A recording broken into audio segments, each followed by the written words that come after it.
It's a beautiful day for baseball, and live from Turner Field in Atlanta, Sportsnet LA presents the Los Angeles Dodgers and the Atlanta Braves in the final game of this four-game series. Hi again, everybody. Charlie Steiner, Oral Hershiser. Nomar not with us. He's got bigger fish to fry, being inducted into the Red Sox Hall of Fame today, along with Roger Clemens and Pedro Martinez.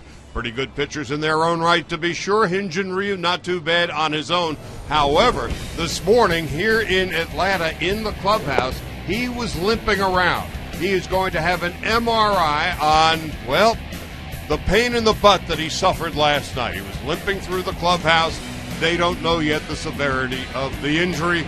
So as a result, all the more important today, Roberto Hernandez making his second start for the Dodgers. And a nice start he had against Milwaukee. A no decision, 6 innings, 65 pitches, only 3 hits.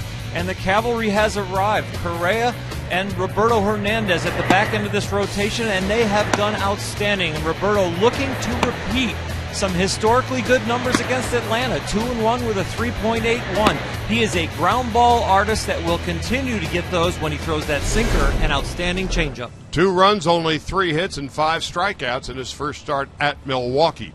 This is the end of a 9-game road trip, during which time the Dodgers have gone 5-3. They began the trip 2.5 in front of San Francisco. As play begins today, Giants are off, by the way.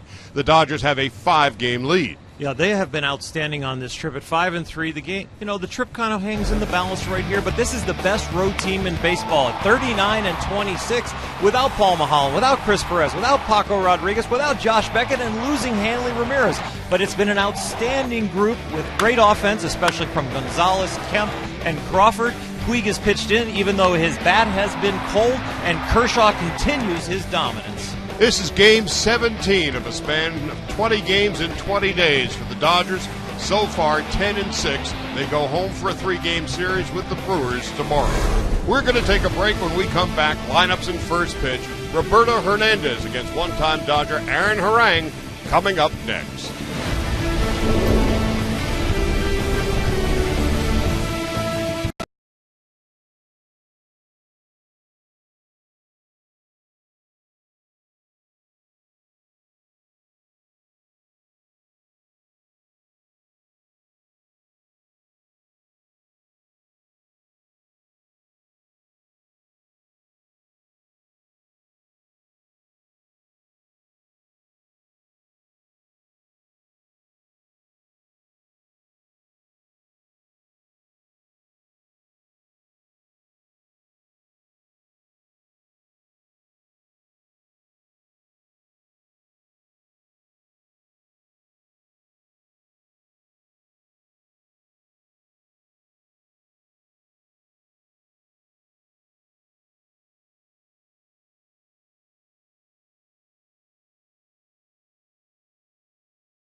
way into Turner Field as they get ready for the final game of a 4-game series between the Los Angeles Dodgers and the Atlanta Braves. Hello, everybody, and happy Thursday morning to you inside Turner Field. I'm Alana Rizzo. You heard Charlie Steiner and Oral Hershiser talk about it a little bit earlier in the show, but Nomar Garciaparra is not with us today, and for very good reason. We are a man down in the booth. Nomar Garciaparra being inducted into the Red Sox Hall of Fame today in Boston. He debuted with the Sox back in 1996. Spent several years there. His final game in 2009, back in October, a 6-time All-Star, 1997 American League Rookie of the Year. Of course, a 2-time AL batting champion in his career, a .313 average, 229 long balls, 936 RBIs, and nearly 1,747 hits. Nomar Garciaparra, the All-Star shortstop, proud to have him as a member of our team. Joins the class again with Pedro Martinez and Roger Clemens. Congratulations, Nomar. After the break, it's going to be Oral Hershiser and Charlie Steiner on the call. Game 4 of a 4-game set. The Dodgers looking to take 3 of 4 before we head back to LA and welcome in the Brewers. We'll be right back.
Atlanta, 77 degrees, humidity 56%.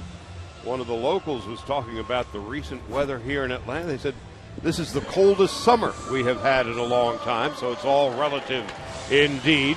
The Atlanta Braves are now taking the field, and Aaron Harang, the one-time Dodger, will be making his 25th start of the year for the Braves. Had a very good year, 9-6, 3.31, and so Don Mattingly has put this lineup together for the final game of the 4-game series, the final time these two teams will be meeting during the regular year.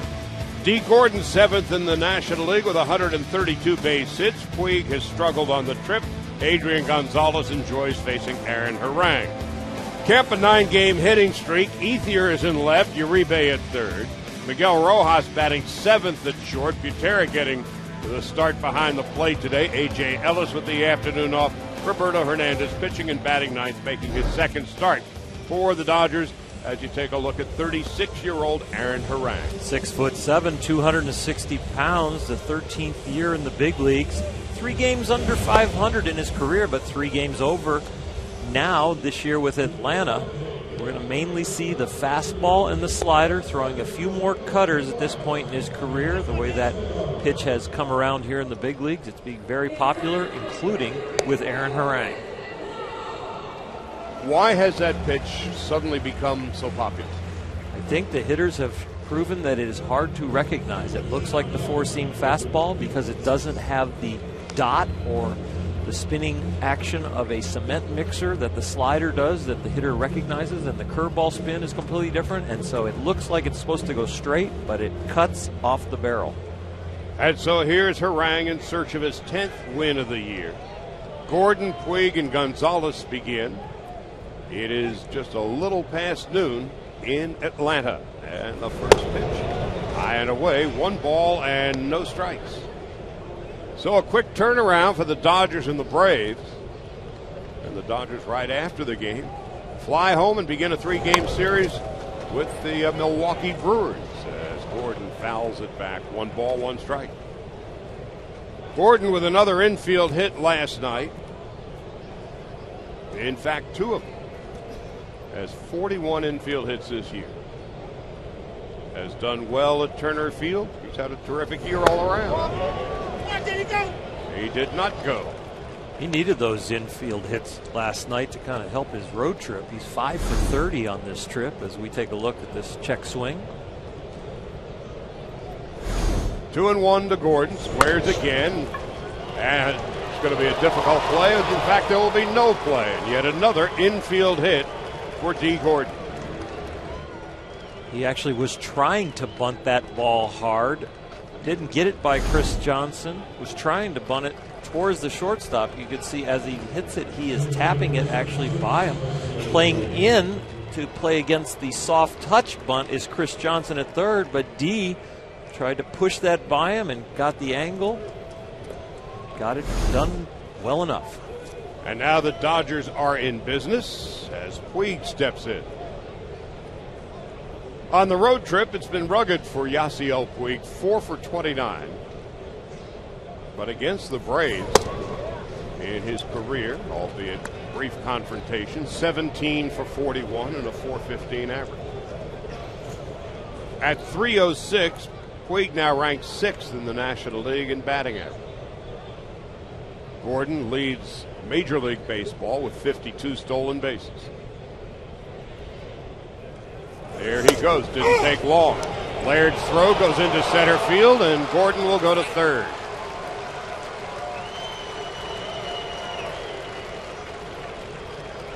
In this case, a bunt's as good as a triple.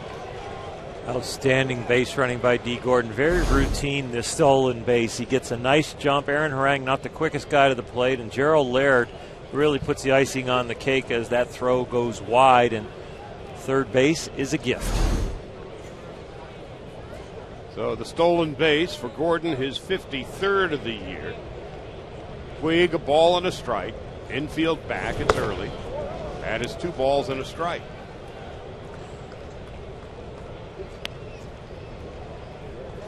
Yasiel has looked like on this road trip he is very much in between, where his approach and his thoughts about what might be happening at the plate are not coming to reality. Well, that's a real base hit into center field. And in to score is Gordon, and just like that, 8 pitches into the game, the Dodgers take a 1-0 lead for Puig, his 57th run batted into the season. That broke an 0 for 10 slide. Really well-balanced swing on a fastball away from Yasiel. He got worn out on balls away last night. He was feeling for the ball away. He was swinging and misses at sliders low and away, but that fastball very well struck. Last night, 4 strikeouts and a walk. He was 0 for 5 on Tuesday night with a strikeout. Adrian Gonzalez continues his hot hitting at .269. His 80 runs batted in, 2nd in the National League, and it's 1 ball, no strikes.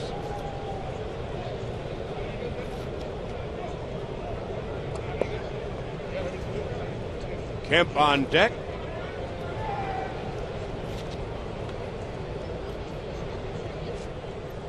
And Gonzalez, since the All-Star break, has been among the best in the league. A routine fly ball to left.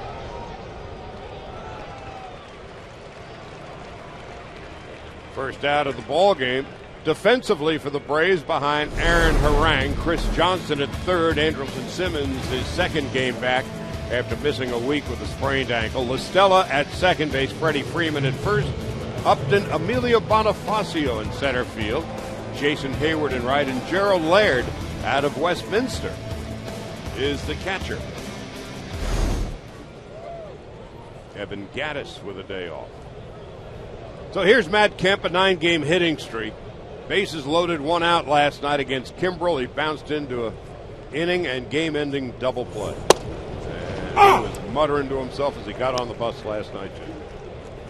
Looks at a first pitch slider there. That's the first time that Aaron Harang has thrown a first pitch strike. First 3 hitters, he fell behind 1-0.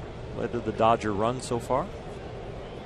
Kemp, 14 home runs and 53 runs batted in. Puig back standing up. It'll be interesting to watch Matt Kemp today to see how yesterday's game, if he's able to put it behind him. There was a lot of frustration with the umpiring. There was frustration, of course, hitting into the game-ending double play. But he's in the middle of a very hot streak for himself. 0-2. Slider and then curveball to get to this 0-2 count. Kemp on the trip, 9 for 33. A home run, 3 doubles, and 4 runs batted in.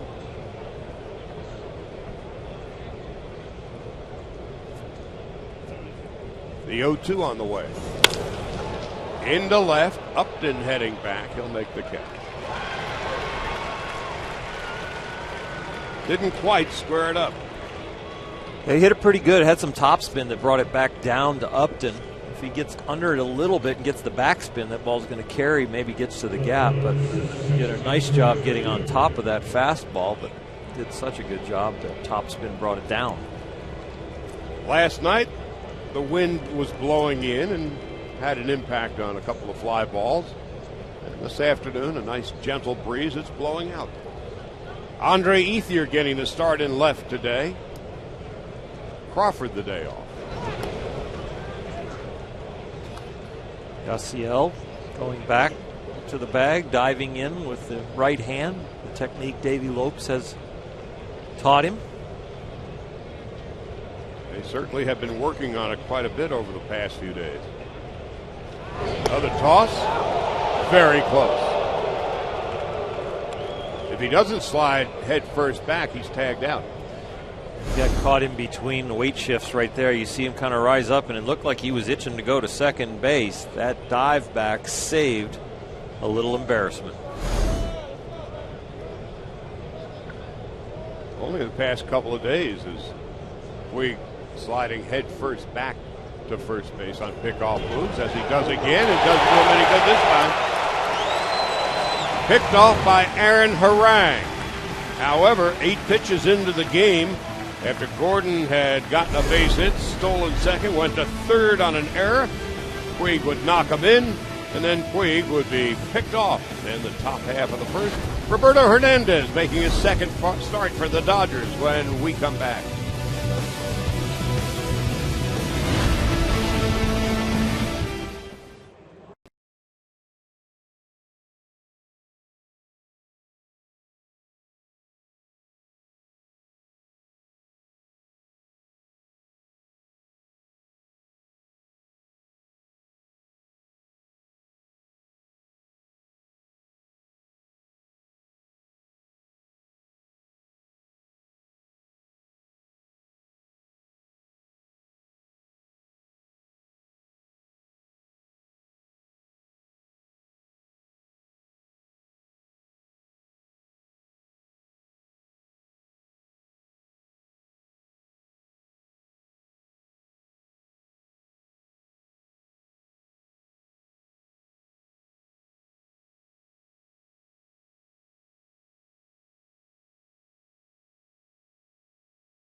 Front of the game for the Dodgers, his 57th, and promptly gets picked off to end the top half of the first. And here's Freddie Gonzalez in his 4th year with the Braves and the lineup he's put together for this Thursday matinee. Hayward, Bonifacio, and Freddie Freeman. Bonifacio has done very well since coming over from the Cubs. Justin Upton, Chris Johnson, and Tommy LaStella. Andrelton Simmons back in the lineup, second game back since spraining his ankle. Southern California's Gerald Laird catching and hitting 8th. Aaron Harang pitching and batting 9th against 30-year-old Roberto Hernandez, his 22nd start of the year, and in fact, his second with the Dodgers. He was outstanding in his first start in Milwaukee, not around for the final decision. 6 innings, 3 hits, 65 pitches is all it took to get through those 6 innings, so he is very well rested and ready to go. And when he's right, a lot of ground balls. Yeah, 2.35 ratio as far as ground balls to fly balls. That's second best in the big league since he's been around. But he falls behind 3-0 to Jason Hayward. Mentioned last night, the Braves, for a long time now, have been in search of a legitimate leadoff hitter. They had hoped that B.J. Upton might fill that capacity. Hasn't worked out. In fact, Upton not even starting today. Hayward takes a strike, and it's 3-1. Last year they slipped Jason Hayward into the leadoff role and went on a 14-game win streak. So Freddie Gonzalez is looking for a little bit of that magic. Slipped him in there yesterday. 3-2. Talked to Jason before he made the move, and Jason said, I'm up for anything. So move Bonifacio down into the 2-hole, Jason Hayward into the leadoff hole, and they're just looking for something to spark this whole Atlanta team. Not just the offense, but just the whole team has been flat. They've won but 12 of their last 14. Into center. And Puig is there. Defensively for the Dodgers, talking about hundreds of ground balls induced by Hernandez. Uribe, Rojas, Gordon, and Gonzalez, the Dodgers' best infield defense. Ethier, Puig, and Kemp in the outfield. Drew Butera giving A.J. Ellis this Thursday afternoon off. Now here's Bonifacio. This is his 8th start in the 12 games since he's come over from Chicago.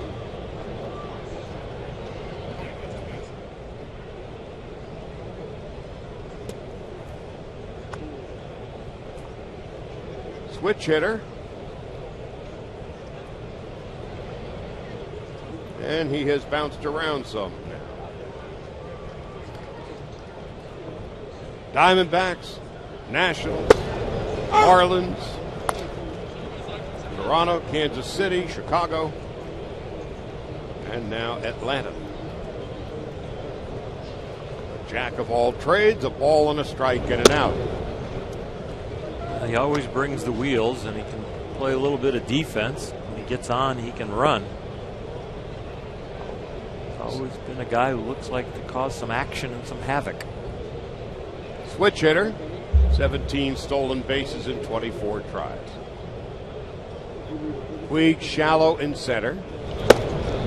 2-2.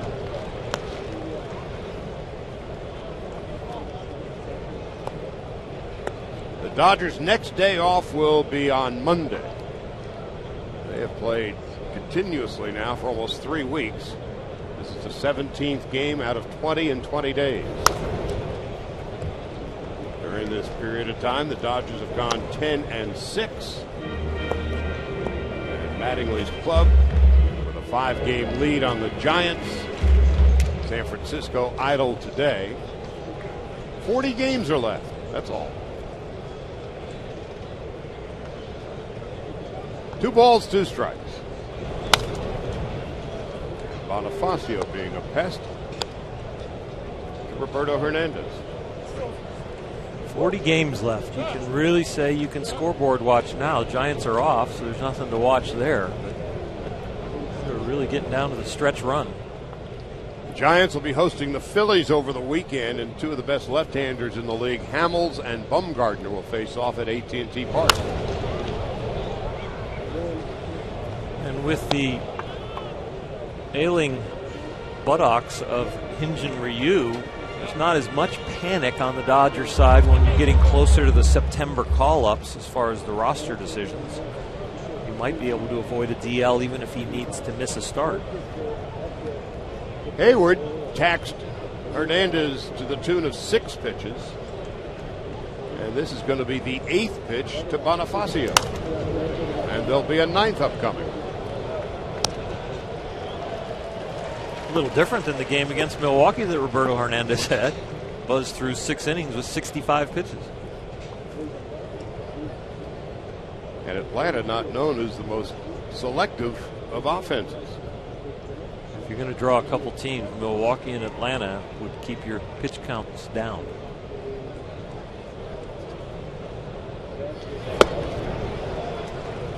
Three balls and 2 strikes. Heavy sinkers from Roberto Hernandez as the Dodger fans get to know him. A lot of fastballs with 2-seam movement that sink, and then a second best pitch really is his changeup, and the slider is the one that gets him hurt when he gives up runs. To second base.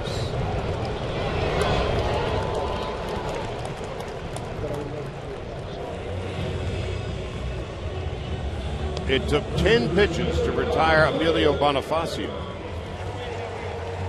And there's 2 out.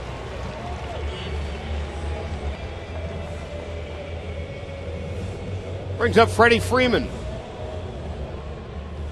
He is 6th in the National League with 134 base hits, 9th in the league with 60 walks, and so 8th in the league with a .377 on base percentage.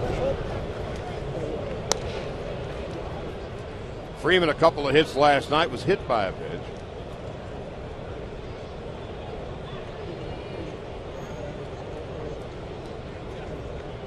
Dodgers with a 1-0 lead. Gordon, bunt base hit, stolen base, throwing error, and a base hit by Puig. 1 ball and 1 strike to Freeman. Freeman swinging a very hot bat, one of the better hitters in the league, really, with his approach and his power. And a base hit into right field with 2 out. The Braves' first runner of the day. Seen Freddie hit a couple of those last night. He got jammed and looped one into center field. Today he hits that off the end of the bat. Gets fooled a little bit on this off-speed pitch, but keeps the swing through the zone and extends through and has enough bat left to find some outfield grass. The 2 first basemen. And here is Upton. Justin last night, big RBI hit in the 5th inning, which turned out to be the game-winning run. Atlanta held off the Dodgers 3-2. Oh! We almost had our first comeback after the 7th inning last night. We had the table set. Bases loaded, 1 out in the 9th. Kimbrel on the ropes, but he induced Kemp to bounce into a game-ending double play. Oh! 0-2.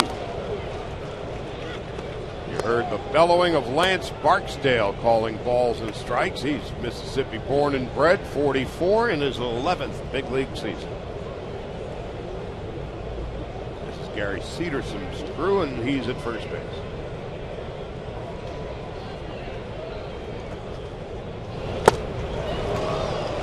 Hernandez with his first strikeout of the game, and Upton has been fanned for the 126th time this year. No runs and a hit. Ethier, Uribe, and Rowe.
The Dodgers as we make our way to the top of the second inning here at Turner Field in Atlanta. Welcome back, everybody. The Dodgers, of course, looking to go 6-3 on this 9-game road trip and continue to improve their road record, in which they have a .600 winning percentage. But where does the record on the road this year compare to all time as far as the Dodgers are concerned in LA? You go back to 1974, a .617 winning percentage. 1988, of course, the last time the Dodgers won the World Series, .613 winning percentage. This year, I already mentioned 639 wins this season, most in the bigs away from Chavez Ravine, where they return tomorrow to welcome the Brewers, guys. What made the '88 team so special on the road? I don't know, because, we really weren't a dominant team, but we played team baseball throughout the whole year. It was a hustle team, Steve Sachs, Kirk Gibson, Mickey Hatcher, Dave Anderson, Alfredo Griffin, just guys that grounded out. Ethier. No balls and 2 strikes. Andre getting the start today at .247, 4 home runs and 40 runs batted in. Dodger team playing so well on the road. We look back on this year, you say, what makes them play so well on the road? Well, really the question was not about how well they played on the road as much as why didn't they play well at home? Because we see the talent when they're on the road. That's the first out of the second and the first strikeout for Aaron Harang. So the Dodgers return home where they are 30-27. Away from Dodger Stadium, 13 over 500, which of course is the best record in baseball. The Dodgers with their 5-game lead on the Giants, that's the largest division lead within the National League. Uribe with a fly ball, drifting on back in center is Bonifacio.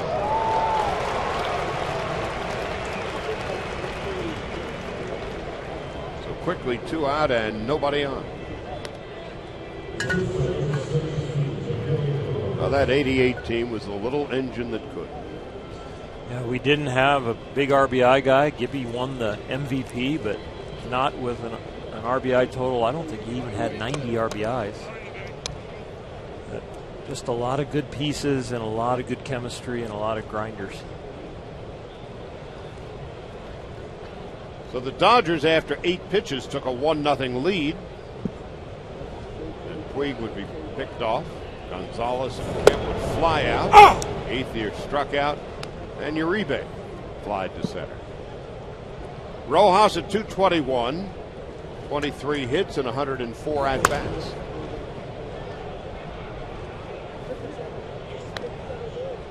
Rojas with a single and 2 walks last night drove in a run.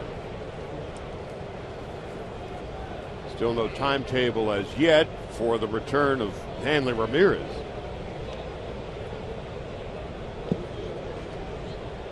Covering from the oblique. 1 ball, 2 strikes.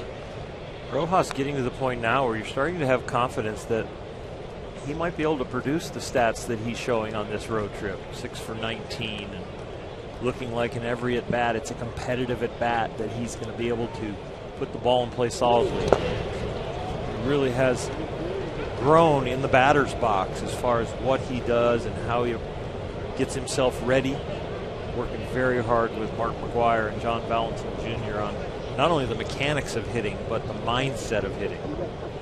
A home run, 3 doubles of his 23 base hits.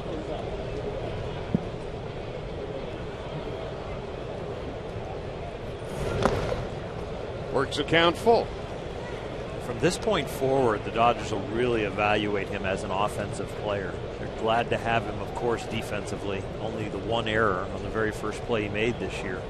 But I would say that when you're thinking about a future shortstop, they're going to evaluate the bat from this road trip on, now that he's had good instruction and time to work with the hitting coaches. And works out a walk.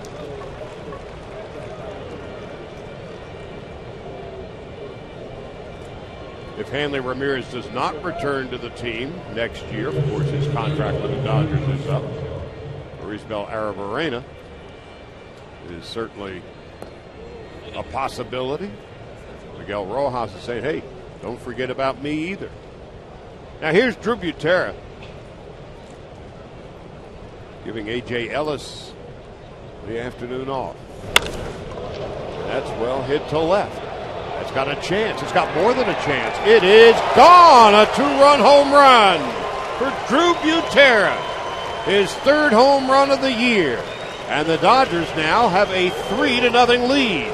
A 2-out walk to Rojas, and Butera leaves the yard. The offense from the catching position has really been lacking, but of late, A.J. Ellis has really started to square the ball up. And Drew Butera right there killed that ball. Big blast and tiny bubbles.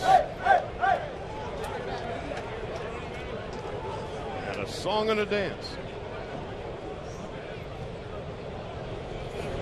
So Butera now 3 home runs and 13 runs batted in. Usually Drew is in charge of getting the bubble machine ready, but it looked like Adrian Gonzalez, even though he's hitting and got a hot bat, he was in charge of getting it on and was having some trouble as the mechanic. Drew, as the backup catcher, is usually the one over there getting the bubbles ready.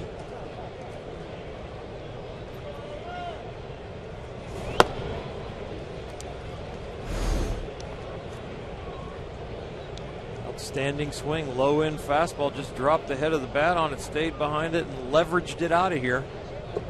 Upton runs out of room. Roberto Hernandez had a couple of hits in his first start with the Dodgers, fouls it off. The count is 2-2.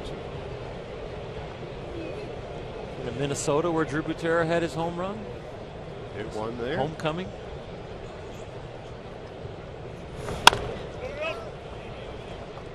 It was a tough hop. But Freeman is there, and at the receiving end is Harang. But the 2-out walk proves costly to Aaron Harang as Drew Butera hit a home run, his 3rd of the year. The Dodgers have a 3-0 lead as we go to the bottom of the 2nd.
So Drew Butera with a home run.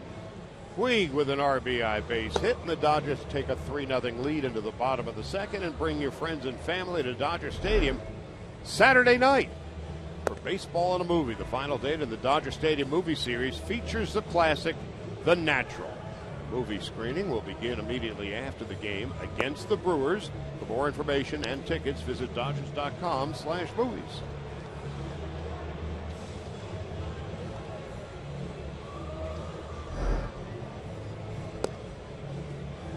So Roberto Hernandez so good in his first start against Milwaukee. A pleasant surprise to be sure. They fell behind early. He had a rough first inning there. I think he gave up a couple. Then they came back for him, and he was on the hook to get a W. But Justin Turner had a nightmare of a 7th inning after starting out in a very hot way with a pinch hit, and it caught an unbelievable line drive. But then the whole inning fell apart, and the Dodgers ended up losing that game. Hernandez in that first inning in Milwaukee, probably a bit of stage fright, 2 runs and 3 hits, 18 pitches. And then from the second inning through the 6th, he never threw more than 11 pitches in any inning. Threw 22 in the first. We begin the second, and Johnson takes outside, 1 ball and no strikes. He's not been throwing many first pitch strikes here today, Hernandez, but getting the job done so far. 1 for 5 in first pitch strikes. Johnson fouled that ball off. Surrendered a 2-out single to Freddie Freeman in the first, and would strike out Justin Upton. Johnson, LaStella, and Andrelton Simmons to bat in the second. Pulled the string, fouls it to the right. Gonzalez runs out of room and into the tarp.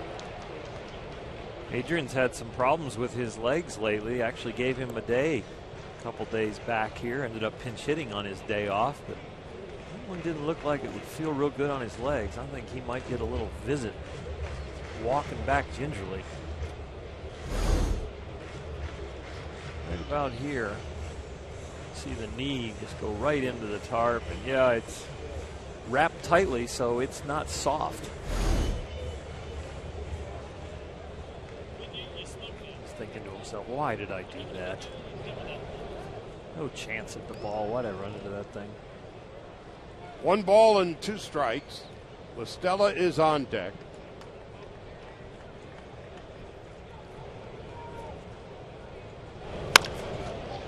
Into left field for a base hit. Chris Johnson, a leadoff single to left in the second inning.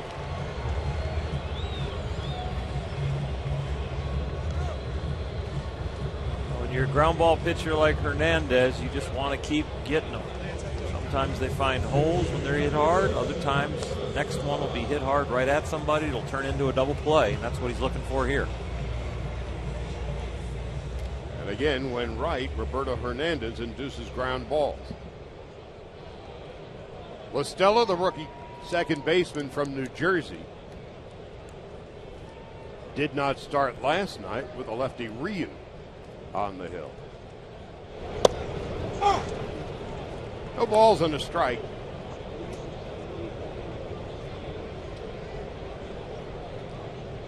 Among rookies, Tommy LaStella has the second highest batting average in the league.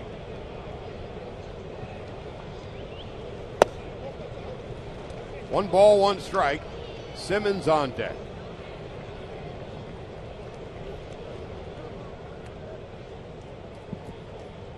LaStella tries to use the hole over there with Johnson on first. Roberto Hernandez trying to sink the ball away from him, make him hit the top of it, and get himself a double play ball. Under the knees, 2-1.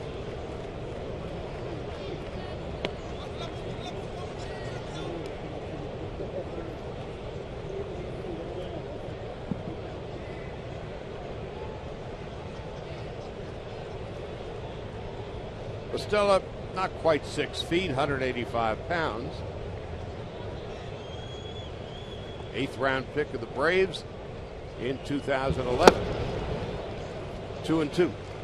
Good depth on that changeup right there. Didn't get it to the outside part of the plate, but the reason for the swing and the miss was the lack of speed or change of speed and the good depth on the movement.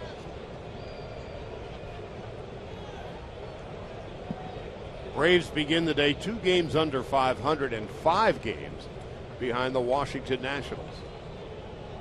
And their schedule's not going to get any easier. Chopper, Gordon, high, got him at second, and got him at first. That was some play by Miguel Rojas on the high throw. Still able to keep his composure and throw out LaStella. 2 gone. Freddie Gonzalez going to come out and have a little chat to see if Rojas kept himself on the bag as he received the ball. D. Gordon, in his haste to get the ball out of his glove quickly, makes a slightly erratic throw to Rojas, but boy, did he make a nice stab as he reaches to the sky and grabs that one out of there, and then a really strong arm to Adrian Gonzalez. The changeup by Hernandez, the flip by D. Gordon, a little too high, Rojas makes an unbelievable turn to get the 2. And kept his tiptoe on the bag, and then threw on for the double play. So again, that's what Roberto Hernandez does when right, induce ground ball. He got the double play. Andrelton Simmons coming up.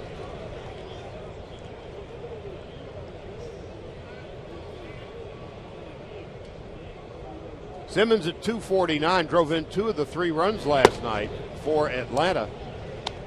A fielder's choice and a single to right. One of the game's elite defensive shortstops. Sure, it's early to put Miguel Rojas in Simmons' class, but Miguel Rojas has just done an outstanding job at shortstop for the Dodgers.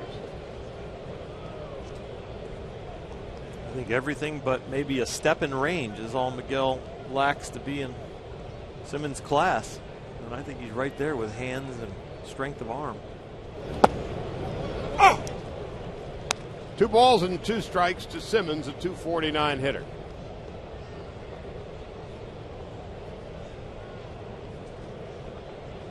.22 pitches in the first inning for Roberto Hernandez. And he strikes out Simmons to end the second. No runs, 1 hit, a double play, nobody left. We go to the third with the Dodgers up 3-0.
Third will be the top third of the Dodger lineup. Gordon, Puig, and Gonzalez coming up. And join us for the next episode of Backstage Dodgers as we go inside the dugout with the boys in blue during the Freeway Series against the Angels. Don't miss this new episode of Backstage Dodgers tonight at 7 o'clock right here on Sportsnet LA. Backstage show is terrific. Oh, yeah. We will be home in time. There's a fun Connected With coming up. Jerry Hairston sits down with Dee Gordon. It's going to be a lot of fun to see. Gordon, speaking of, takes a ball outside. 1 ball, no strikes. Gordon began the game with a bunt, stole second, went to third on a throwing error by the catcher, and came home to score on a Puig single as he bounces it into the dirt. 1 ball, 1 strike.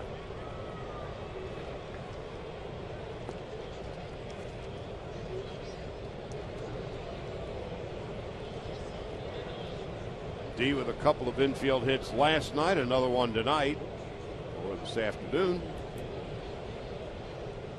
Has 42 infield hits, and he's going for 43, and he bunts it foul.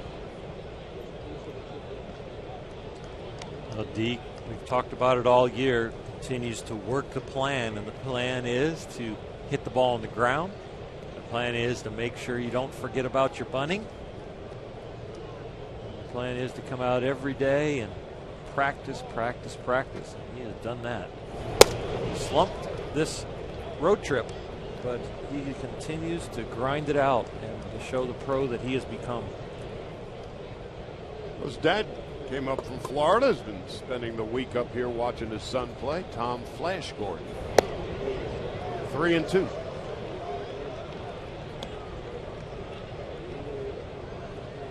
Dee's younger brother, Nick Gordon, first round pick, signed with the Minnesota Twins. What a year the family's having. He wins the job in spring training. His brother gets drafted in the first round, first pick, and he makes the all-star team after being a question mark at second base to start the year. He didn't even know he was going to be at second base at the beginning of the year. Won the job in spring. Lines it foul.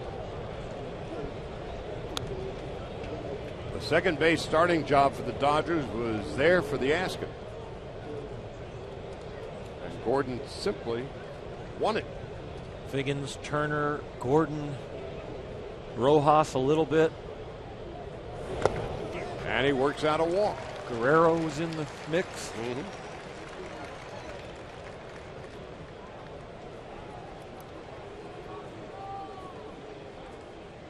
So Dee Gordon wins an 8-pitch at-bat. That's a second walk given up by Harang.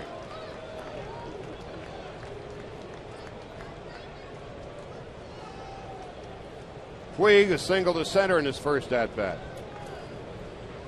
This is a bat the Dodgers need to get going. Yasiel is hot. It's an electrifying lineup, and especially now with Gonzalez, Kemp, Crawford all hot. There goes Gordon. A foot first slide. How novel. Yeah, a little different for Dee Gordon. Last night he slid past face first, head first, and actually could have been out when he slid last night as he slid over the bag. This one you see a feet first slide, and boy, he let that first leg kind of graze over top of the bag and actually doesn't really get on the bag until the back leg gets there. Stella holding the tag, but Gordon is safe at second. Second stolen base of the day for Gordon. He's got 54 on the year. There really wasn't much of a contest. Puig grounds it foul. At 6'7", 260, Aaron Harang on the mound is not very quick to the plate, and Dee is not waiting to read a move or to get a good jump. Pretty much once he moves and goes towards home, I know I'm fast enough. I don't care what Gerald Laird does in a time and a throw. I'm stealing this off of Aaron Harang.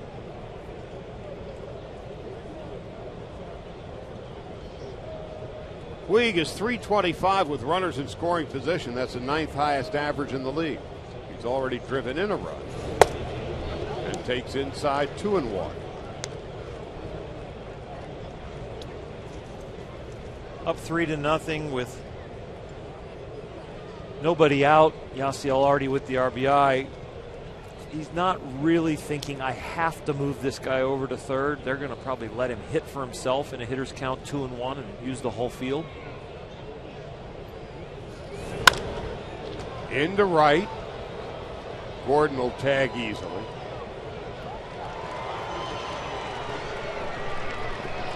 Gets the job done on a slider away. Pokes it out there to right field, far enough to get the speedy Gordon to third. So what kind of a weapon is Dee Gordon? Now has 54 stolen bases on the year. He's got more stolen bases himself than 4 other teams in the National League. Yasiel using the whole field. Unfortunately for the Dodgers, the fly ball ends up to right, and that was very easy pickings for Dee. And as a result, Freddie Gonzalez, his team already down 3-0, has to bring the infield in for Adrian Gonzalez, who flied to left in his first at-bat. Gonzalez has 80 runs batted in, second in the National League, second only to Giancarlo Stanton with 82 runs batted in. Throughout his career, he's been a clutch hitter, Gonzalez. .307 this year. with runners in scoring position. Dang it! Oh, Adrian thought he had it. Just got in front of it. You could hear him say, dang it. It's 2 in a row. He got a high curveball. He was just trying to hit a routine fly ball to left field, pick up the RBI, and now he gets the fastball in and just turns on it too much. And he's just too quick. He's got 2 pitches up that he could hit the fly ball to get the RBI and missed them both. Well, he gets a base hit instead and knocks in D. Gordon. For Gonzalez, his 81st run batted in of the year, and the Dodgers have a 4-0 lead with 1 out in the top of the 3rd. Not the way he planned it, but he was in protection mode once the count gets to 0-2 and does not want to hit the ball on the ground with the infield in. But fortunately for him, it was low enough and he hit it firmly enough down into the ground to get the hop to get over Freeman's head and pick up the RBI. Well, the Dodgers certainly show no signs of being sleep deprived today. Up and at him early, a 4-0 lead with 1 out and 1 on, and Matt Kemp coming up. To our right.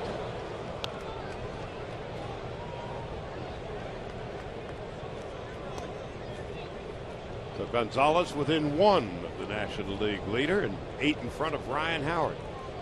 He and Desmond having a terrific year in Washington. Ethier is on deck. Gonzalez a short lead at first. He's not going anywhere. As Kemp fouls it, and that gets a piece of Gerald Laird. You got him in a big way right there with the backswing. Gerald wears the old style mask. They're very light now, the material they're made of, but he's got the mask and the helmet, not the goalie type. And you see the bat come around. Listen.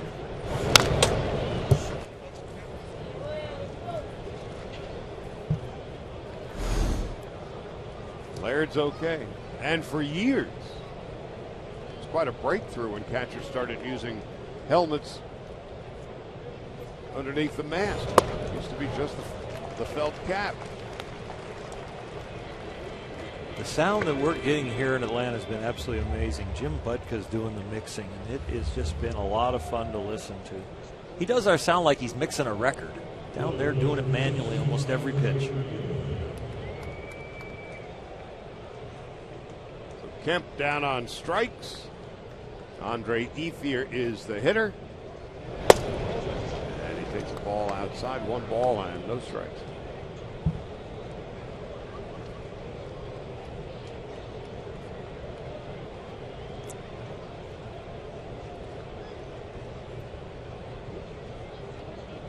Dodgers off to a good start today as Ethier fouls it off to the left. It's 1-1.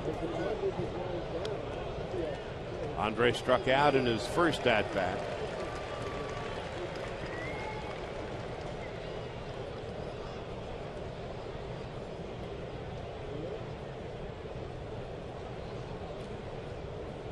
Ethier 246 takes inside. Carl Crawford's been very hot given the day off today. Dodgers have themselves about a 4.5 hour flight back to Los Angeles. Doing it a little past the dinner hour on the West Coast. Ending a 9-game road trip. Drilled into right field, and Hayward makes the catch. Well struck by Ethier. But once again, Gordon in the middle of things. He walks, he steals the base, and is driven home by Adrian Gonzalez. 4-0 Dodgers. We head to the bottom of the 3rd.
Miguel Rojas, certainly a sure-handed thing at defensive position, at shortstop position, but his offense is coming around. That is not to say that we can't use Hanley Ramirez back in the lineup. Of course, placed on the disabled list, retroactive to August 9th with the right oblique strain, but this is what the team has done since Hanley Ramirez, since 2013, 101 and 62. The rest of the record, 60 and 61. Anybody else at the shortstop position? Look at the average, almost 100 points difference. Home runs 31 versus 5. RBIs 108. Bottom line, they are better with Hanley Ramirez in the lineup, guys.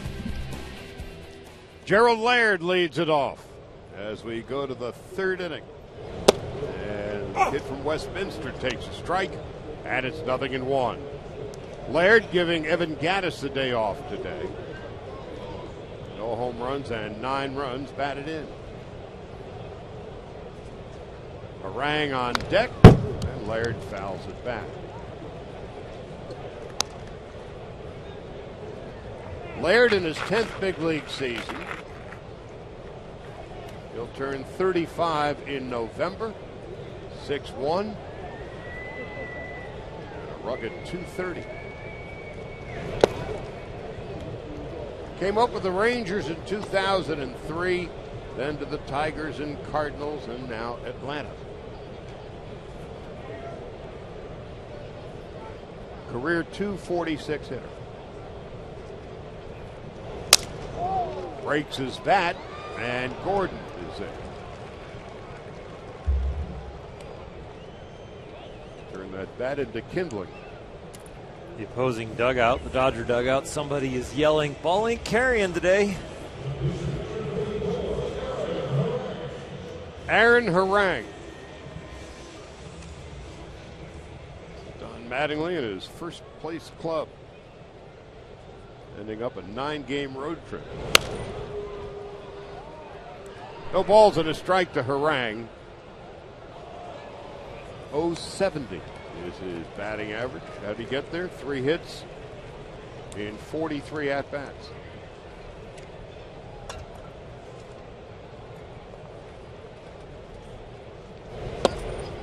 Nothing in 2.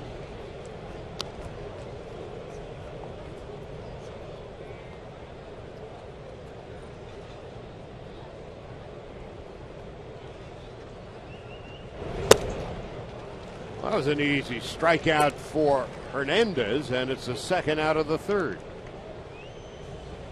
Little slider that he just puts the pitcher away with. Nice broken bat. Jam shot with the two-seamer into Laird, and now the strikeout away. Looking to have a good shutdown inning. He's had a few of them already.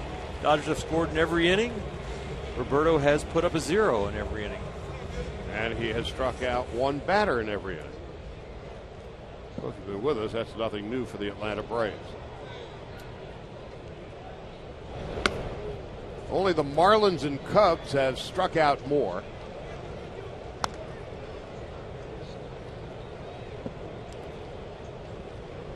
They're getting whiffed about 8.5 times for every game.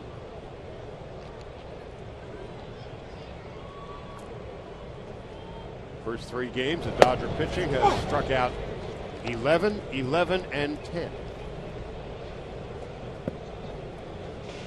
Some wonderful research from our friends at Stats Inc. Only 1 World Series champion ever had led the league in having been struck out. The 1938 Yankees. So 1 out of 110. First World Series in 1903. That World Series, there were 4 World Series that were the best of 9. Lined into center field for a base hit. So Hayward with a 2-out line drive single to center.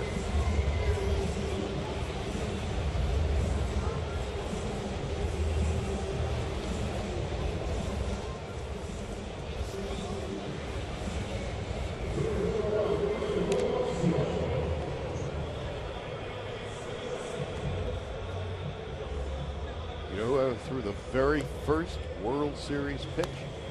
No. There's an award named after him. Cy Young? You got it. 1903. Here's Bonifacio with 2 out and Hayward at first. And the Dodgers and Hernandez leading 4-0. I got his baseball card. Now, if you got it autographed, I'd be impressed. No, don't have it autographed. Ooh, Mr. Young.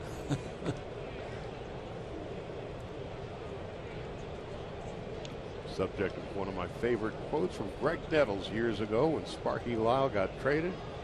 Said Nettles, from Cy Young to sayonara. Bonifacio fouls it off. 1 ball, 1 strike. I wonder how many Cy Young would have won. Well, he won 511 games. Right, so I'm figuring he would have won his own award a few times if there would have been one.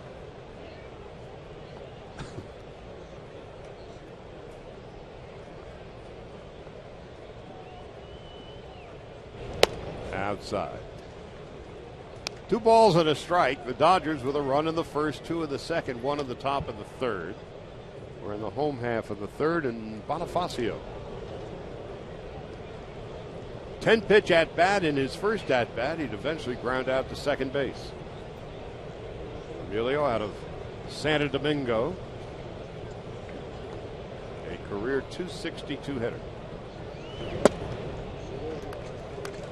Now Hernandez falls behind, 3 balls and a strike. Cy Young won over 30 games 5 times. Led the league in wins 5 times, so I'm figuring he'd have been the Cy Young maybe those years. 36-12 one year. Didn't have to worry about those 4 and 5 days of rest, huh? 49 starts. I'll pitch tomorrow. Well, we had Jim Cott in the booth the other night. Oh, boy. He and Wilbur Wood, when they were together with the White Sox, they started half their games. Yep. 81 games between them once. I think it was like 48 for Wilbur and 43, or I don't know what it was, 30. What was it? Well, whatever it was, the 2 of them at half. I think it was 43 and 38. Yep. Popped up. Left side. Uribe giving way to Miguel Rojas. No runs and 1 hit. We'll go to the 4th. Dodgers 4-0.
Chrysler 200, America's import.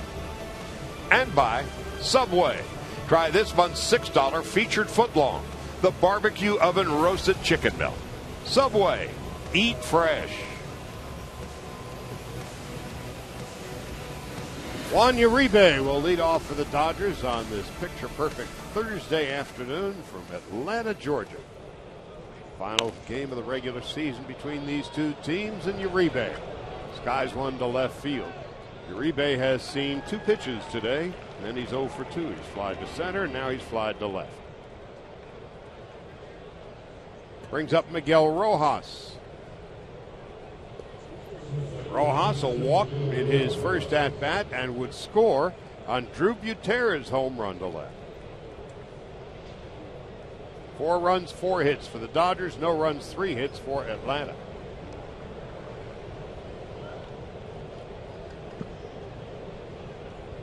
Rojas at 221. Takes a strike. It's 0-1.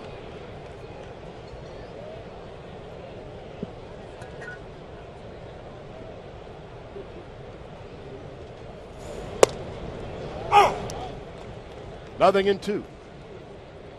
Aaron Harang, in his 12th big league season,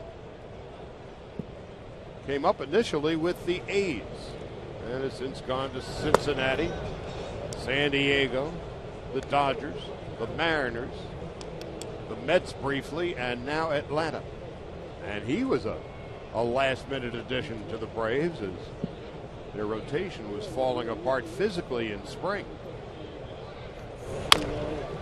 Chopper slowly hit to short, and throws out Rojas, 2 out. Harang's a big boy, 6'7" and 260. He's out of San Diego. Career record, he's 6 games under 500.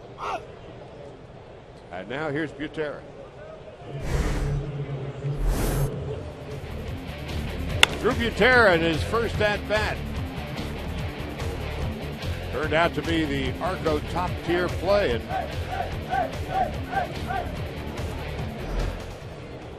for Butera, his 3rd home run of the year. Butera, as Oral, with his great power of observation, pointed out that it is Butera's responsibility to turn on the bubble machine for the other guys. The player's going to run out of room. And so when he hit the home run, someone who is not used to turning on the bubble machine for others and usually has the bubble machine turned on for him. Exactly. Adrian Gonzalez was slow to the switch. There was a machine malfunction. It was operator error. The operator was busy hitting a home run. We're just not used to the job. I think since the foam party started, Drew has not had a home run. So turn it on. Somebody turn it on, please. Foamless party.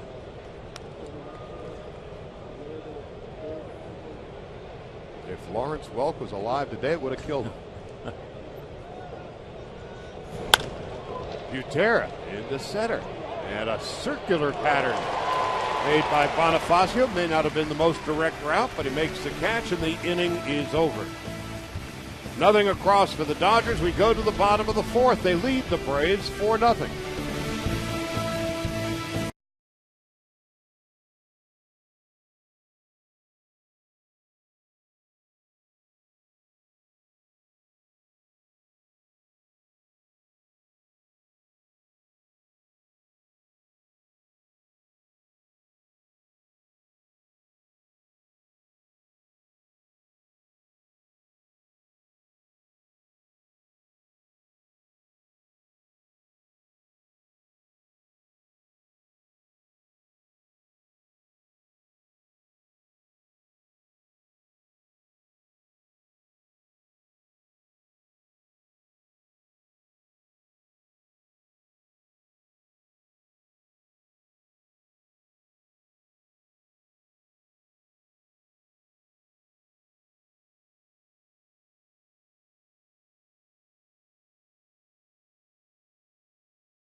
Upton and Chris Johnson.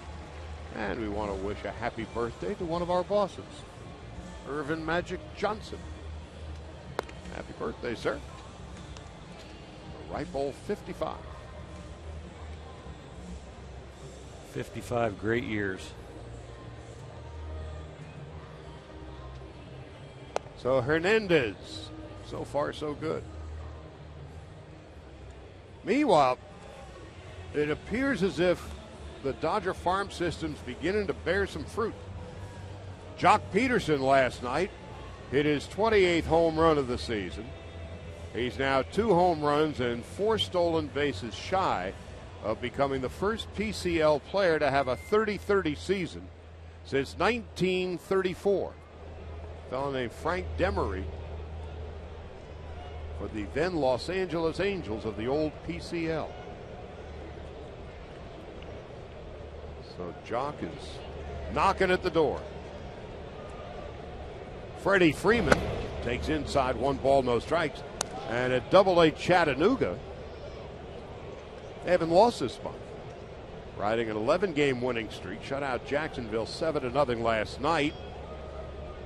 Third baseman Daniel Mayura went 3 for 3, scored 3, had a triple. And Corey Seager, one of the untouchable prospects, went 2 for 4, 2 runs scored, double, 2 RBIs. All he's hitting is .338 with a home run and 10 RBIs in 19 games since being called up to Double-A. And that is why the Dodgers said, you can't have Peterson, you can't have Seager, you can't have Urias. We can talk about anybody else. Those 3 ain't going to happen. And it didn't. Here's the 2-1. Freeman takes outside. So the Dodgers instead get Roberto Hernandez, Kevin Correa, and Darwin Barney. This is Hernandez's second start. He's been terrific in his first now 9 innings as a Dodger. Correa was terrific in his first start, and Darwin Barney was the star of the game a couple of nights ago with his defense. Here's 3-1. 3-2 to Freddie Freeman, who singled to right in his first at-bat. We know the names of those 3 pieces, and yet to know the names of the young minor leaguers on the list that will be going for a couple of those pieces. It won't be the top 3 guys, that's for sure. Or it could be cash.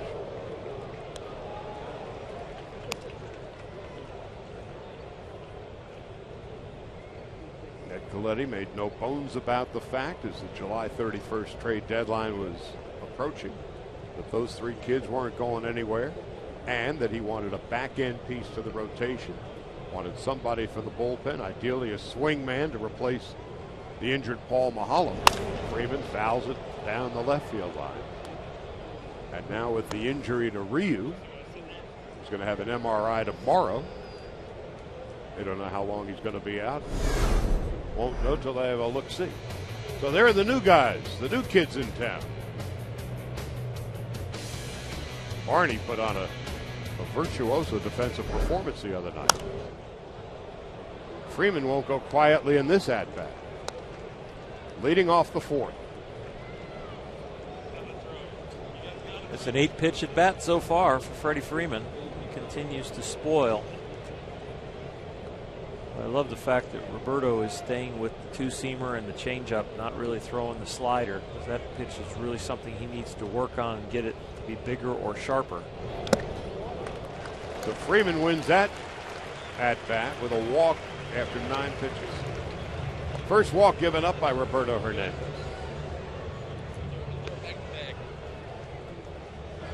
We were talking between innings, and your observations about Roberto Hernandez in Philadelphia as opposed to what you have seen here.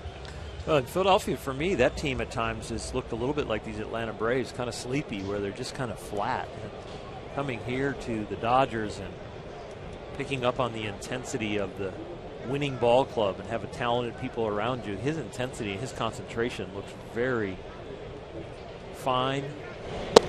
He looks like he is engaged fully, where at times I think in Philadelphia you can have a tendency to let your mind wander. It doesn't look like he's wandering at all. Well, the Phillies are not only wandering, they are meandering. rough year in Philadelphia. 15 games under 500. Popped up, foul behind the play. Gutierrez got no chance. The Phillies are 13.5 games behind the first place Nationals. Dead last. The Dodgers and the Nationals each have 5-game leads over the second place teams. Atlanta 5 behind Washington.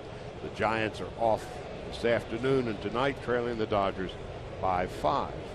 Baltimore's got the largest lead of anybody. 7.5 in the American League East. Outside. Baltimore took a blow, but they keep on winning. They lost Manny Machado to a sprained knee, and they think he might be back. That was an ugly-looking injury when you saw it on the highlights, or the lowlights, really. But I think he's going to be okay. The leg went right. The knee goes north and south, not east and west. And it went east and west on a swing. It was not the knee that was surgically repaired and kept him out for such a long period of time. So now, for better or worse, he's got a matching set. 2-2 to Upton, a strikeout victim in his first at-bat. Roberto Hernandez has struck out one batter in each of the first 3. And now falls behind 3-2. One of the issues coming in, at least statistically this year for Roberto Hernandez, walked a lot of guys. In 127 innings, 80 strikeouts and 55 walks. Boy, he just missed getting that call right there. That was an outstanding pitch. And this is the 4th full count for Hernandez. Down 4-0. Nobody out in the bottom of the 4th. Freeman has 1 stolen base on the year.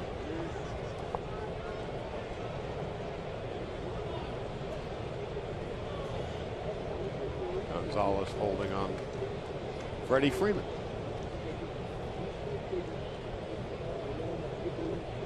Be surprised to see if Freeman goes. Upton strikes out a lot. There he goes. 3-2. It's outside ball 4. So back-to-back walks.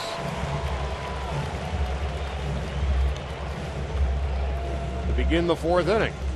Got to get it back over the plate right here. If you're Roberto Hernandez, check the pitch counts out there, the 22 in the first, but those are all zeros prior to this inning. 15, and we don't have an out yet, so this is going to be a workload inning for him. And you can get a couple outs on one pitch if you get that sinker in the right place. Ground ball double play.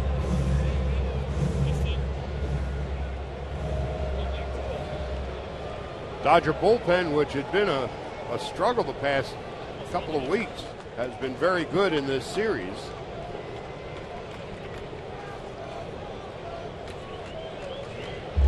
Dodgers starting rotation has the lowest ERA of any club in the National League. As Hernandez now misses outside, 1 ball, no strikes, but the bullpen ERA of 3.62 ranks 11th of the 15 teams in the National League. Hernandez wants a new ball, and he'll get one.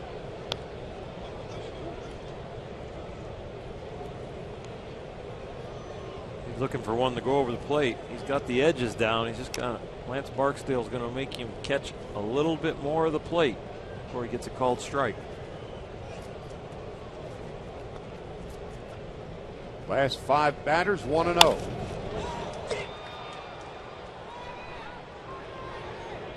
Puig is there.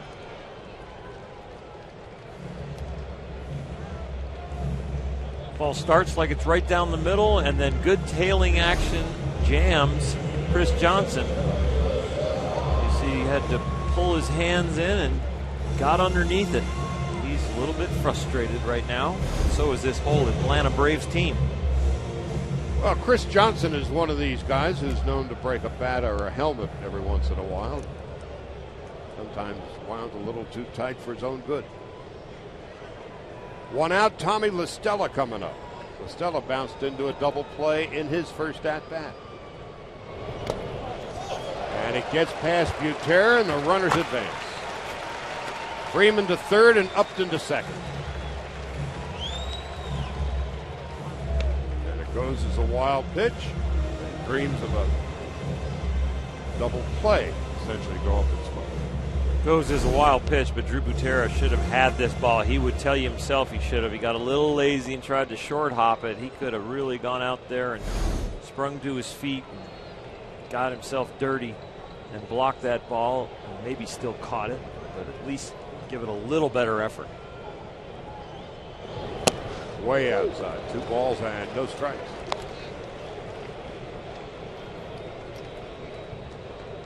So it's called a wild pitch with an asterisk.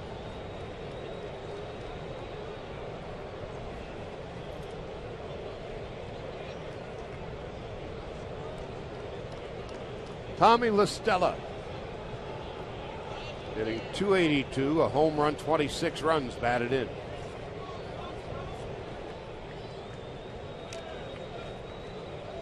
So again, Hernandez falling behind in the count. The Dodgers playing the infield back, trading out for a run.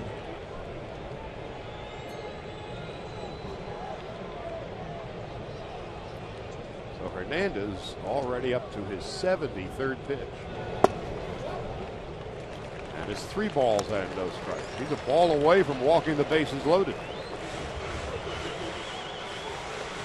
Andrelton Simmons on deck.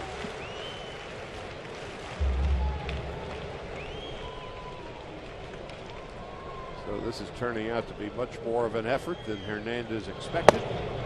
And a strike just on the outside edge, 3-1.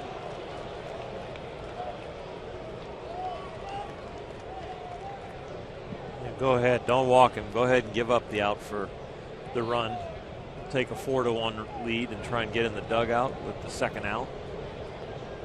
Well, still a .327 hitter with runners in scoring position. Now it's 3-2.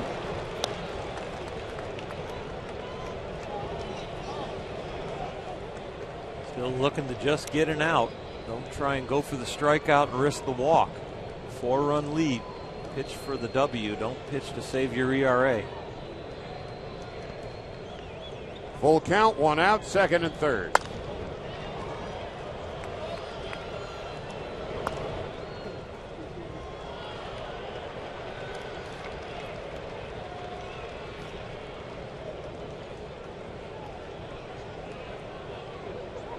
Once the Braves say goodbye to the Dodgers, the Athletics come in for the weekend. And Atlanta goes to Pittsburgh and Cincinnati. Here comes the 23rd pitch of the inning. Chopped to first base. Gonzalez will make the play. Freeman will come in to score. The wild pitch hurts the Dodgers, who still lead 4-1. So a nice job coming back from a 3-0 count, not loading the bases with 1 out. Trade the out for the run, and got a chance to get in the dugout with a 4-run lead after 4. You would take that if you're any starting pitcher. 3-run lead. You're at 4-1. 4 runs and 4 hits for the Dodgers, including a 2-run home run by Drew Butera. 1 run and 3 hits for the Braves. Upton is at third with 2 out. Simmons, who struck out in his first at-bat. Drills one right into the glove of Juan Uribe. Smoked by Simmons and swallowed up by Juan Uribe. 1 run, no hits, 1 left. We go to the 5th. Dodgers 4 and the Braves 1.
Gordon and Puig. The end of the summer just around the corner. In fact, school has begun here in Atlanta. And it's time for kids back on the West Coast to go back to school soon. So bring the family to Dodger Stadium this Sunday at 1:10. The first 15,000 kids 14 and under in attendance receive their own Dodger lunchbox. Compliments of Farmer John. For tickets, visit Dodgers.com/promotions. Hernandez bounced to first in his first at-bat. You were talking earlier about how terrific Jock Peterson, Corey Seager. We neglected to mention Urias. How did he do last night? How did he do? Struck out 9. Wow. 17 years old. Yeah, I don't think it's about ability why he's still in the minors. It's about building up his endurance. It's about getting him acclimated to the culture and what happens when you bring him into a very much an adult environment. Getting him ready with everything, not just baseball. Well, Hernandez struck out for the 18th time this year. Third strikeout for Harang, first out of the 5th.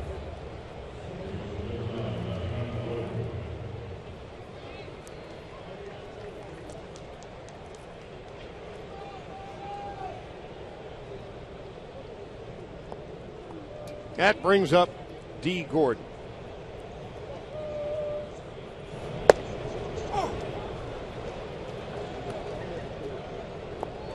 D having a good day so far. Gotten on twice, single and a walk, a couple runs scored, stolen bases. Well, a bunt base hit. Come around to score following a stolen base and a throwing error. Walk, stole second. Went to third on a fly ball.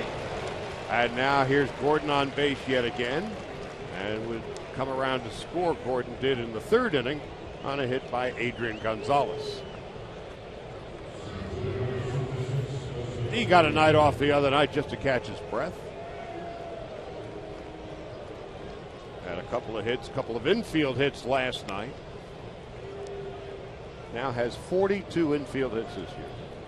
D with 133 hits, 42 of them less than 60 feet. Not bad.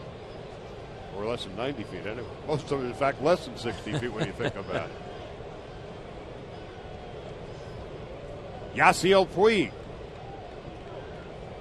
drove in a run. Gordon in the 1st inning. For Puig, his 57th run batted in.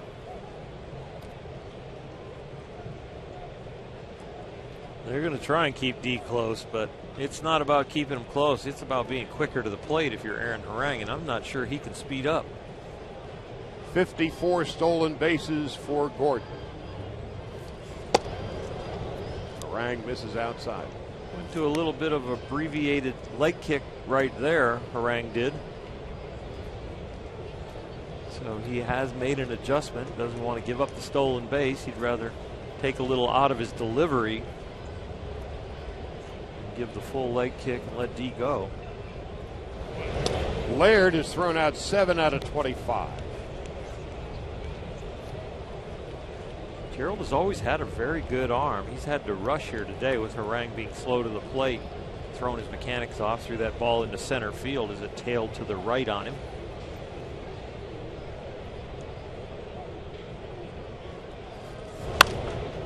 Fouled off. All different methods to hold somebody close, being quick to the plate, picking off to first base, coming over to first base with different looks from a set position or when you're coming up to your set position. And now also Harang is using the hold the ball method as he comes set. He's trying to freeze and lock D. Gordon up. They've been playing Puig as if he was a left-handed pull hitter in the outfield. So there's a lot of space between Justin Upton in left and Emilio Bonifacio shaded toward right center. Hayward straight away in right field. It was a long night for Puig last night. 0 for 4, struck out 4 times in a walk, and he was 0 for 5 on Tuesday night.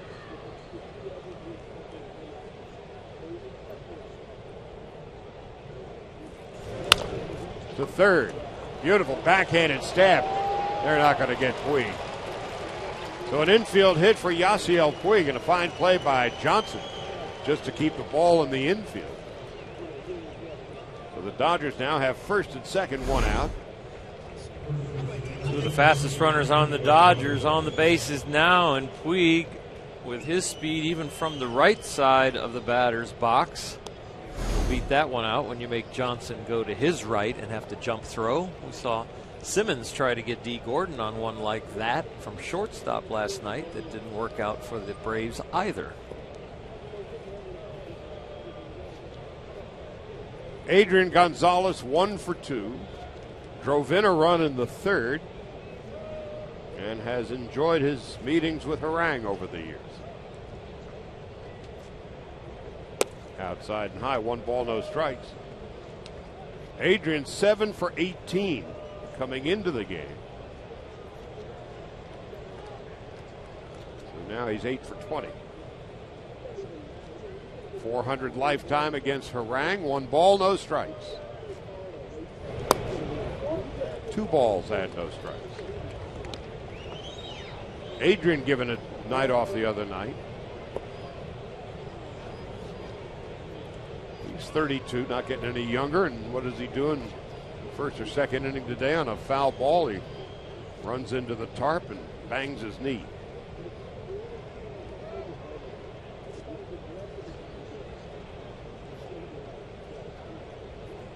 One gone in the 5th. Kemp is on deck.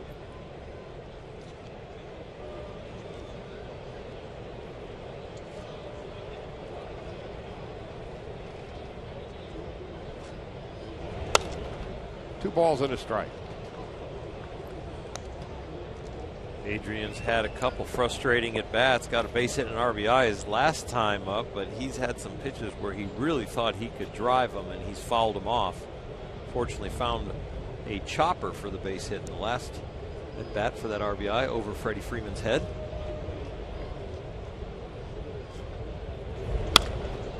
In the right center field for a hit. Gordon will score easily. Puig will hold at second. RBI single for Gonzalez, his second of the day. The Dodgers lead 5-1. And for D. Gordon, he's been on base 3 times today, and he has scored 3 runs. Adrian Gonzalez now with his 82nd RBI, tying Giancarlo Stanton with 82 to lead the National League at the top. They do it a couple different ways. Stanton's got 31 home runs. Adrian Gonzalez only has 17, but he picks up RBIs with sacrifice flies, ground balls, and clutch hits. That has been a trademark of Gonzalez throughout his career, hitting in the clutch. Now Kemp takes outside and low, 1 ball and no strikes. The Braves are on the ropes. Harang is at 77 pitches, and Atlanta has bullpen activity. And the Dodgers looking for more here in the 5th, leading 5-1. Kemp fouls it off to the left. David Hale is warming up in the Brave bullpen. And there's Eddie Perez, longtime catcher now. 8 years a coach with the Braves. And yesterday, Eddie Perez became an American citizen. And he had a smile before, during, and after the game from ear to ear.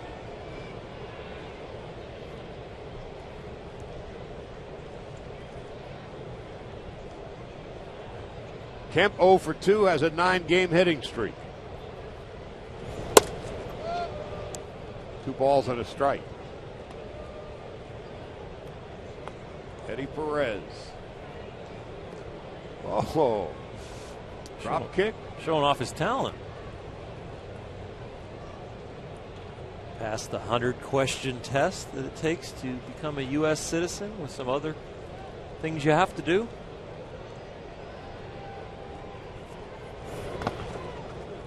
Laird blocks it, 3-1.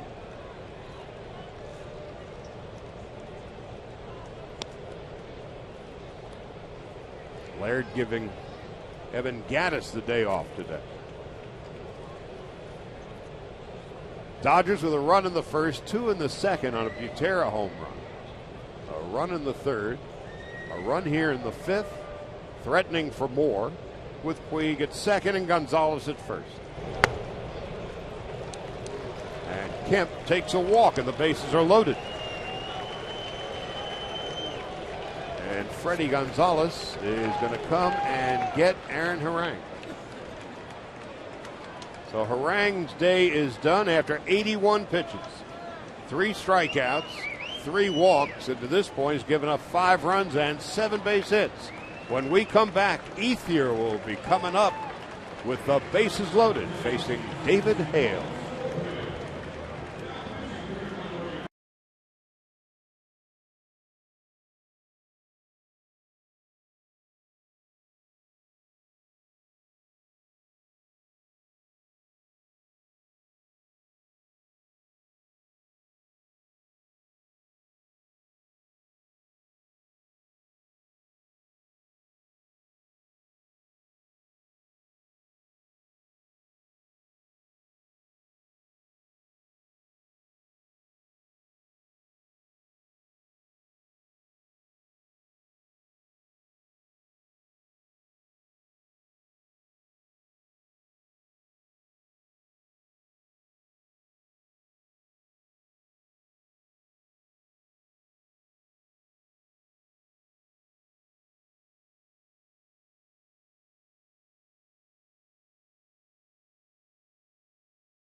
Who is making his 34th appearance. He's also made 5 starts. A 3.19 ERA, a 2.62 earned run average. So Harang is knocked out after 4 1/3. The bases are loaded. Those runners are his statistical responsibility. To this point, 5 runs, 7 hits, 3 strikeouts, 3 walks. And the 2-run home run to Butera. And Ethier will bat with the bases loaded. Andre getting the start today. Line to right in his last at-bat. Hit it right on the button. He's swinging the bat very well, and he's done very well on this road trip. Hasn't gotten a lot of at-bats, but he's 4 for 10 coming into this game. Puig at third, Gonzalez at second. Kemp is at first. The Dodgers with a chance to blow the game open right here.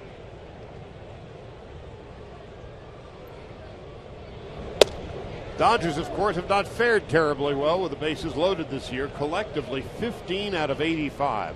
That's a 176 average.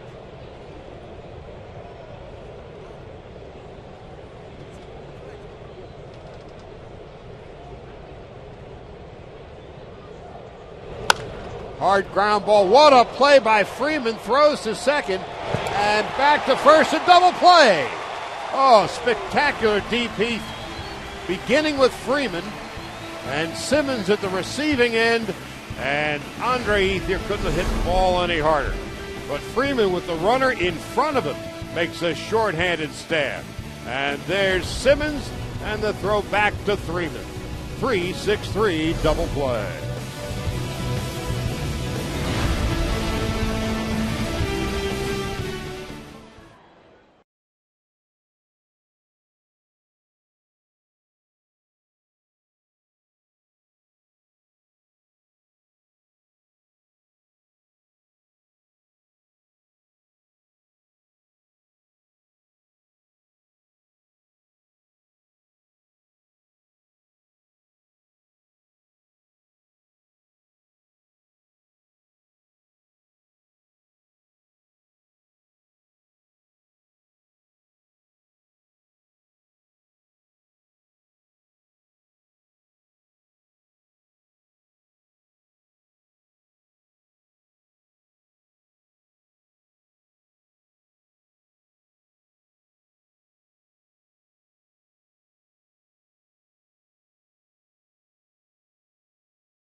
beginning a 3-6-3 inning-ending double play with the bases loaded. First, he had to find the ball through Kemp, and then Simmons, he's money in the bank, returned it back to Freeman for a Carl's Camp inning-ending bases loaded double play. Andre Ethier's thinking to himself, what more can I do? He has scorched the ball twice. The line drive out, the bat before that, and then killed that ball there to first and got picked. It feels even worse because the double play, you end up with no RBI in a bases loaded situation. So Ethier has lined to right. Hayward made a terrific catch, robbing him of a single, and Freeman turns a double into a double play. The Dodgers still lead by 4. Hernandez's first pitch of the bottom of the 5th is a strike to Gerald Laird.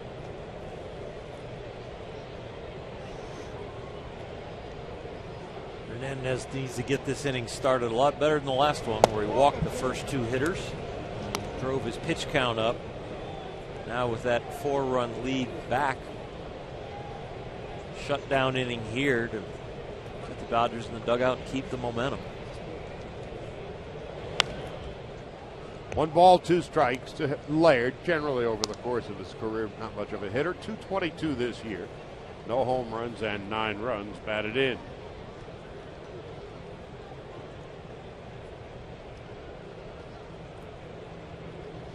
So Hernandez with 3 strikeouts on the day. Misses high and outside. It's 2-2. Down 5-1. Game still relatively early from the perspective of Freddie Gonzalez, so he's got David Hale in the on-deck circle. Bat for himself. Chopper to third, and Uribe, knowing who's running, has an easy time of it, 1 out. Again, we're talking about Jock Peterson, Corey Seager, and then Urias, who mentioned he had 9 strikeouts last night in 5 innings. And he turned 18 2 days ago. He'd be a senior in high school, and he's dominating the Cal League instead. So little wonder the Dodgers were not going to move the big 3.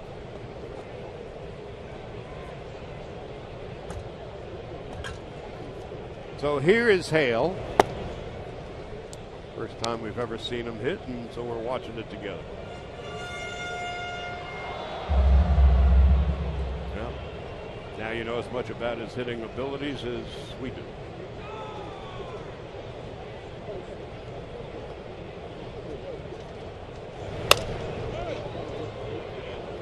One ball and 2 strikes to David Hale.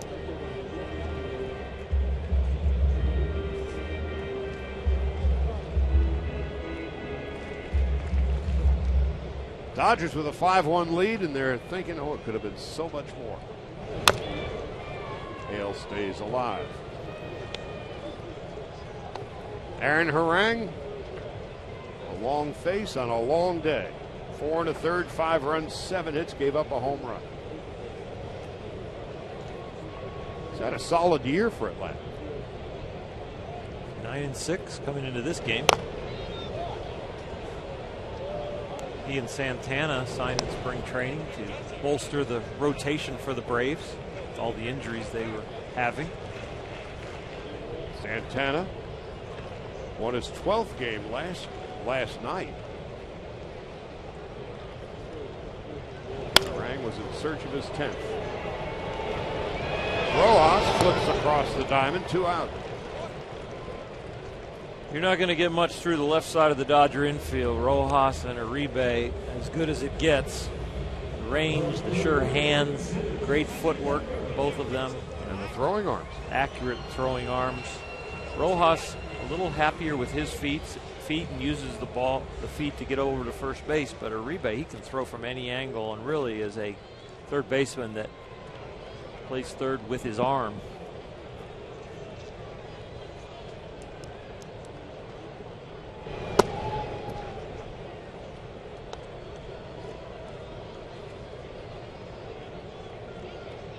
Jason Hayward is 1 for 2.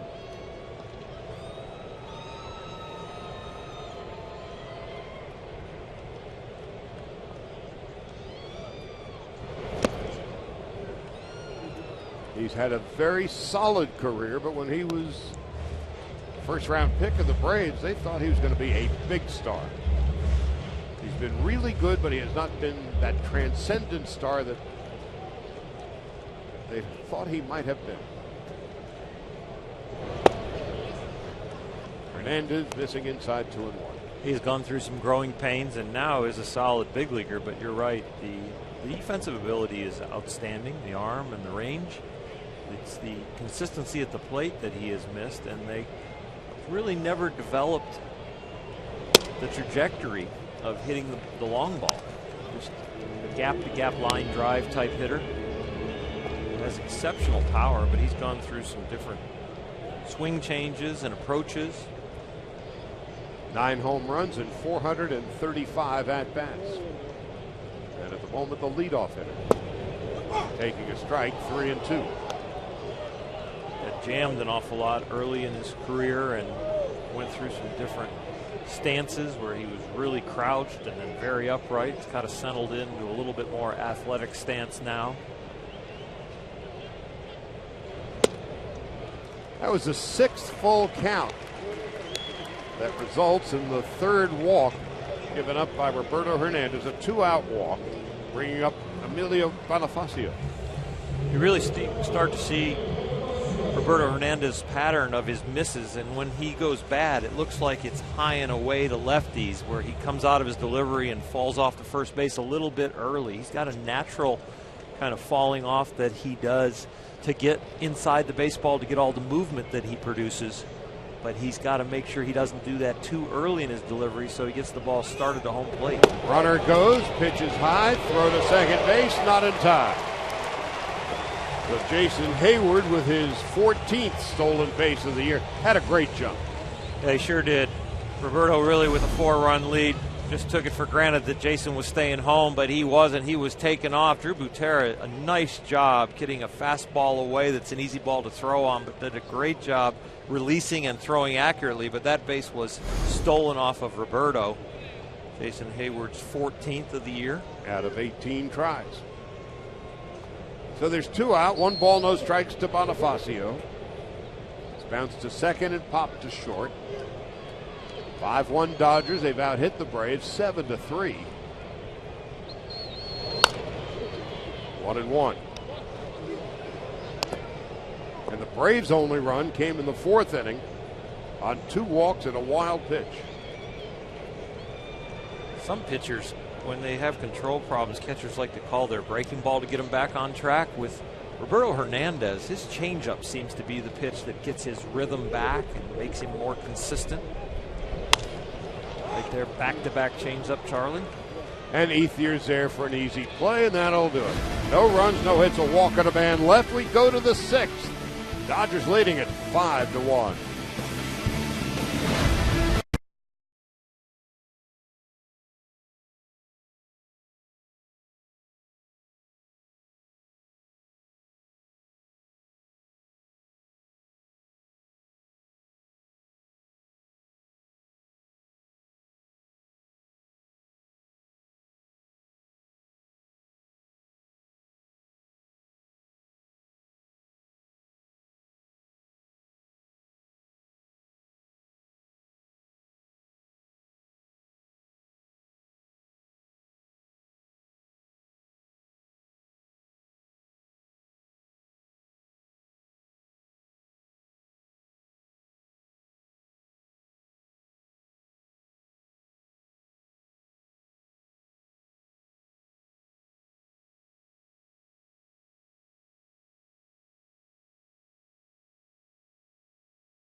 combo at Jack in the Box with fries and a drink while it lasts.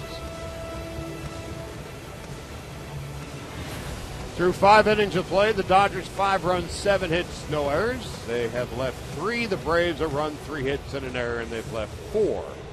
Juan Uribe to begin the 6th inning. Well, for those of you who enjoy inside politics, baseball style is Baltimore. All of the owners are converging today to try to figure out who the new commissioner is going to be. As of a few hours ago, it was a 3-man race, and now it's 2. Uribe leads it off for the Dodgers in the 6th. Breaks his bat. Bat is behind the mound.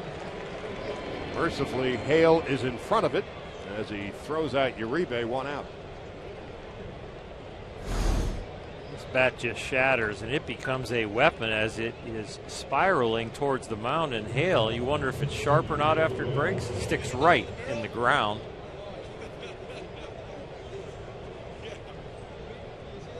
Two objects coming at you. You're supposed to catch one. Entirely understandable that he bobbled it.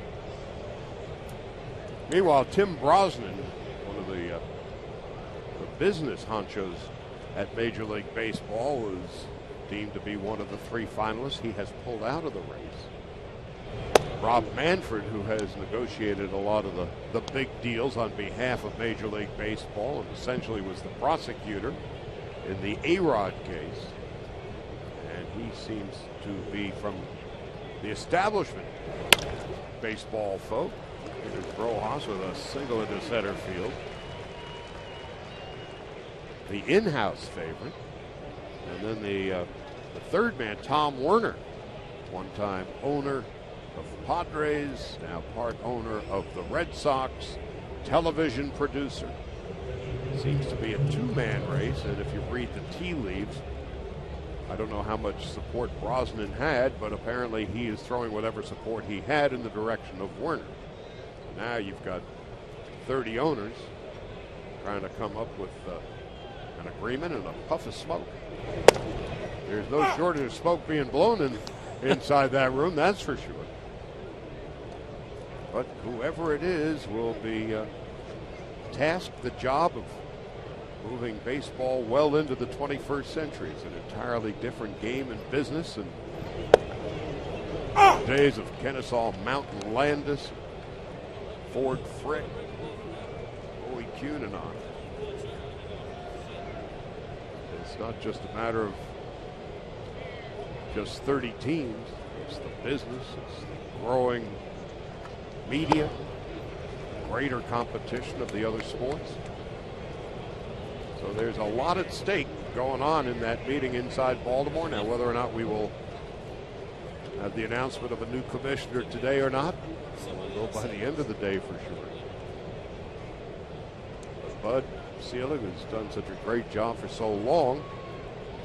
They'll say so long after the World Series. Baseball's eyes and leadership are on a lot of different topics, from international growth to growth here in the United States from the ground up, and looking at youth baseball and its popularity and some of the competitive sports that have started to grow, like soccer, just to keep the great game in the eyes of the public. Rojas is going, and Butera bloops a base hit into right field. And one wonders why Rojas is merely at second. Well, he tried to pick up all the information he needed by himself, and he just needed to look up and look at Lorenzo Bundy at third. That's Lorenzo's job, to be your eye. So the hit and run, it's well executed by Butera, but Rojas, once he hears the crack of the bat, get to second base, pick up your third base coach. Because if it's caught on a line drive, you're not going to be retreating and make it. So it's either a ground ball that's made it to the outfield, you want to know, am I coming to third, or is it a ground ball in front of me, and I just want to stay here at second. Watch Rojas. Right now, the crack of the bat, so he's got to be picking up the third base coach, but he's looking around for himself. Lorenzo Bundy's already signaling to him, waving his arms, get over here, but Rojas never sees it. And Rojas pointed to his chest by fault. So Hernandez with the sacrifice bunt gets Rojas to third and Butera to second. There's 2 out, and D. Gordon coming up. Just a review on that hit and run when Rojas hears the crack of the bat. If it's a line drive, you're out because you're so far off the bag and you're running to second. So there's only 2 places you're really going to go. You're going to go to third or you're going to stay at second, depending on where the ball is, and your third base coach will tell you that.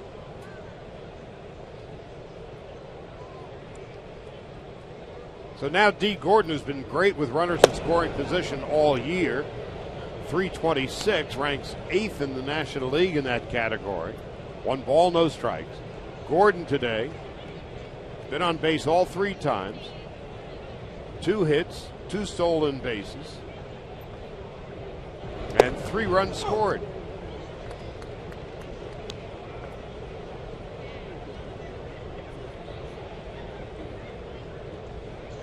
Puig on deck.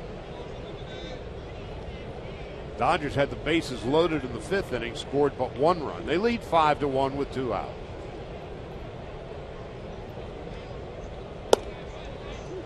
One and 2. See the practice swing by D. Gordon as they see a lot of the Dodger hitters take their practice swing where they just move their upper body in their hands. They don't even move their lower body. And it's the difference between what is real and what is feel that Mark McGwire teaches. To short. Simmons throws and gets Gordon, and that ends the inning. No runs, 2 hits, 2 left after 5.5. It's the Dodgers 5 and the Braves 1.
Still have a 5-1 lead as we make our way to the bottom of the 6th inning. You have Justin Upton and Freddie Freeman, of course, Jason Hayward, 3 of the young players here on this Atlanta Braves team that have been stars in their own right, at least early on in their career. While this team does strike out a lot, they certainly do put the ball in play. Justin Upton already 1,003 hits.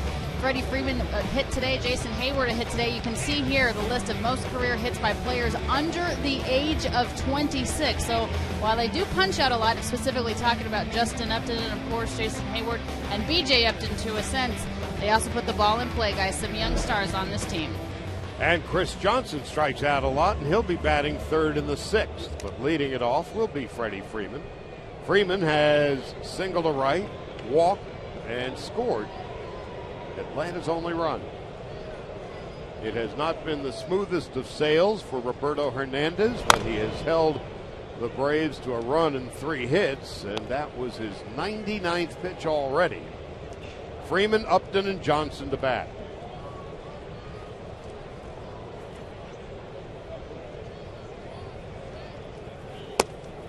For the Dodgers, this is game 122, so including today, but 40 remain in the regular season. return home with a larger lead on the Giants. Well hit to center field. Back goes Puig at the wall, and he made the catch. Yasiel Puig with a leaping catch 400 feet from home plate in straightaway center field. He, the wall, and the ball all met at the same time. Fastball in the outer half. Freddie Freeman puts an outstanding swing on it. Hits it to straightaway center, and Yasiel Puig will sacrifice anything to get an out, including his body. We've seen him crash into a wall to save a game and possibly save a game in Miami. And here, wherewithal to catch it and show it to the umpire. Justin Upton. Strikeout and a walk. Seamless transition for Yasiel moving to center field. It became the ultimate non-issue. And no left fielder or right fielder has suffered as a result. That was the biggest fear. Well, there was fear that he would crash into people, but you know what? He's the captain now, and he has the right to every ball that is hit now. He's got the right over the shortstop, the right over the second baseman, the right over the left fielder, the right fielder, and this one, he's the only one that can catch it, and he does. And he's in center field. Might makes right. You don't want to collide with him, even if you're the wall. No, you just peel off. You know, the biggest thing I've seen in the transition has not been the balls that he gets to and looks like he might crash into somebody. It's that he is under and helping routine fly balls to left and right, and just makes the fielders a little anxious that he might come over and call them off when it's really completely the left fielder's ball if it's Carl or Andre, or completely the right fielder's ball if it's Matt. And he'll just be over there with such hustle that they're not used to hearing footsteps when it's just a routine fly to left or right. But the thing that he has really done, he has really shut down the running game and made third base coaches very anxious. Justin Upton here has hurt himself. Jeff Porter, the Braves trainer, having a look-see. Freddie Gonzalez is coming. He said 2 fingers tonight, no one, all right? That seems to be all right. Just needed a little time. The thing I was saying about Yasiel is that now that he receives so many balls out there in center, just fouled it off, gave him a little time. He needs more than time. Yeah.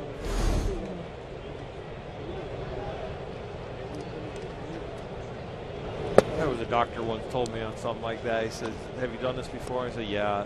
Did it hurt? Oh, yeah. Did it go away? Yeah, it will again.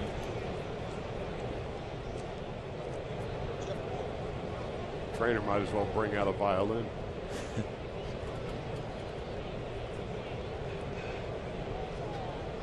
Two and two to Upton. I'll show you, he says, and fouls it off to the left.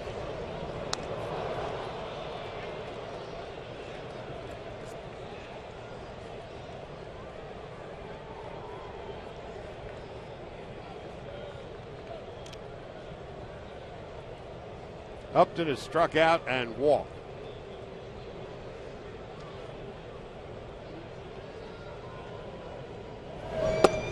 Takes inside 3-2. So this has not been the most economical of performances for Roberto Hernandez. He threw 65 pitches in 6 innings in his first start in Milwaukee.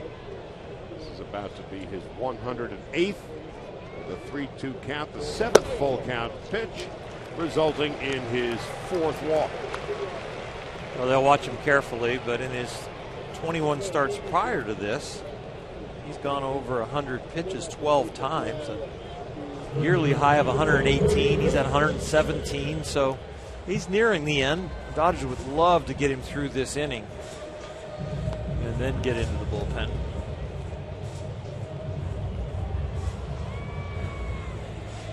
Taking a little time here with Drew Butera with the visit. Rick Honeycutt on the phone getting somebody active down in the Dodger pen. And this is just a little stall in case Chris Johnson reaches. They get somebody ready for Tommy La Stella. Everybody's available for the Dodgers out of the bullpen today, with the exception of Jamie Wright, one would think. Wright went 2 1/3 last night after Ryu got hurt. Now Honeycutt's going to go out and talk to Hernandez as much to buy time as anything else. On Tuesday, Wilson, Howell, League, and Jansen. No runs and 1 hit in 3 innings. Brandon League is warming the Dodger pen. Well, this is the secondary stall. So send Drew out for a little conference, and then Rick gets off the phone, gets the guy going, and go out here. And I'm going to wait as long as possible. Give Brandon some time. And as usual, as the home plate umpire makes his way toward the mound, they scatter. Like the principal breaking up a little conversation in the corner of the class. I always waited for the umpire to get out there, and I'd always ask him, like, where should I go to eat tonight? What should I do? And just if you ask them a question, they usually have to answer back before they can say, hey, it's time to go. Chris Johnson swings and misses. And it snowballs in Gain an extra couple pitches in the bullpen. Inquiring minds want to know. If you wait for them to say, hey, let's go right away, and instead of asking them a question, you have to leave. If you ask a question, then they got to talk back to you at least a little bit.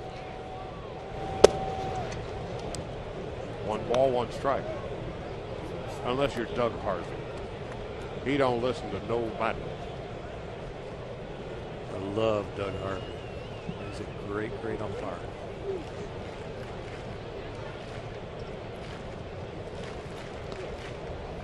I have the last hat he wore in the last game that he umped. Really? Yeah. He umpired his last game in the Houston Astrodome. It was a Dodger Astro game, and at the end of the game, I went in there to congratulate him on a great career and asked him for his hat. He gave it to me and signed it. Got it in my office.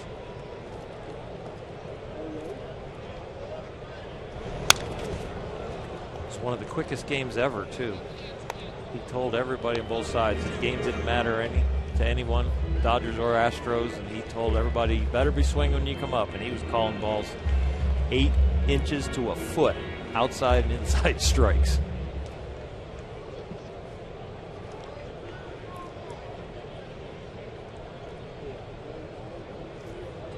Humility was not one of his strong suits, however. Ability was. Yes. His nickname was God. Where do you go from there? I don't think he gave it to himself. Well, he certainly used it in his autobiography. Yes. So he borrowed it. What was his autobiography? They Called Me God? Johnson down on strikes.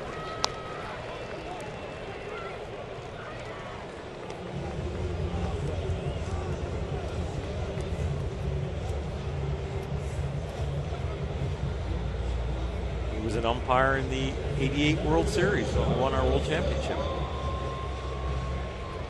Meanwhile, that's 4 strikeouts for Roberto Hernandez, 2 out, and La Stella coming up.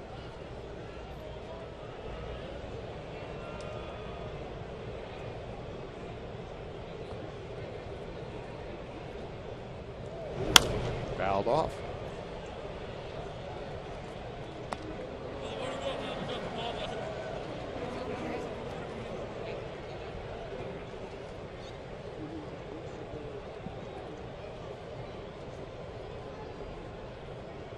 To be precise, Doug Harvey's book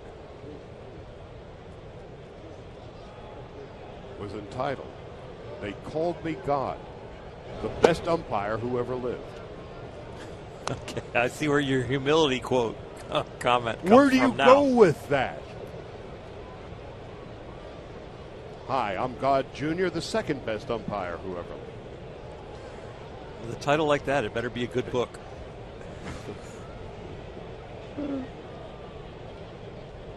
La Stella knocked in a run with a infield ground out. The only run of the game for the Braves. That was in the 4th. Dodgers lead it 5-1. They've out-hit Atlanta 9-3. hitter used to turn to Doug Harvey and ask him where the pitch was, and if it was like low and away or just absolutely perfect, he'd go, Hall of Fame pitch, son, Hall of Fame pitch. And again, where do you go with that? When I was on the mound, I threw it just barely outside. He'd say, Oral, that was an 1/8 of an inch outside. Just get back on the mound. Like an 1/8 of an inch? You're not that good. Apparently he was, if you read the title of his book. Yeah, no, we had a good time. He was a character, to be sure. So by the looks of it, this will be the last inning for Roberto Hernandez at 116 pitches. 4 strikeouts, 4 walks, as La Stella fouls it back. Just got the look at Hernandez, and he's huffing and puffing, and he's certainly perspired through that gray uniform. He's done a nice job because his pitch count is up. You know he's probably a little fatigued, but he's not coming out of his delivery right now. And a lot of times you see the ball start to elevate. You start to see him fall off to first base more and more, but he's being very patient with his delivery, letting his arm finish the pitch and getting the pitch started down and with some action. Well, he finishes off La Stella with his 5th strikeout of the game. No runs, no hits, a walk, and a man left. We'll go to the 7th inning with the Dodgers leading the Braves 5-1.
And through 6 innings,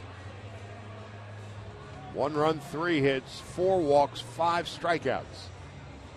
So Hernandez certainly vitally important to the Dodgers' fortunes over the final 40 games. And now with the uncertainty about Hyun-Jin Ryu, who will have an MRI tomorrow. They don't know what, who knows what tomorrow may bring, but we'll show you what happened. In the bottom of the 6th, Freddie Freeman got it all. And Puig got the ball and the wall at a spectacular play. And so here's Puig leading off the 7th inning. And he's 2 for 3, squares the bunt. Looks like he's going to have himself a base hit. Chris Johnson could do everything possible, but still not get Puig a leadoff bunt base hit here in the 7th. Well, it's done at the right time. It's not a great bunt, but he keeps it fair. He gets it down, and Chris Johnson, with Yasiel's speed, has no chance. Yasiel did a great job picking the right time with the right depth of the third baseman to just get it down. I don't have to be perfect. Just if I get it down, I'm going to be safe. Adrian Gonzalez, 2 for 3 and 2 RBIs today. 17 home runs, 82 runs batted in, now tied with Giancarlo Stanton for the National League lead in runs batted in.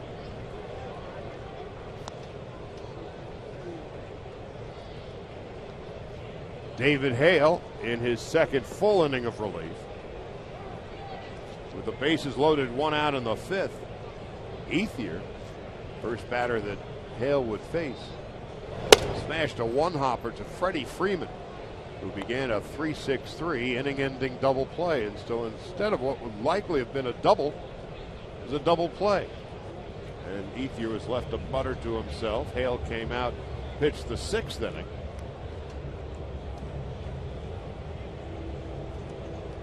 Gave up a couple of hits. And he's got Gonzalez. 2 balls, no strikes. Kemp on deck and Ethier to follow.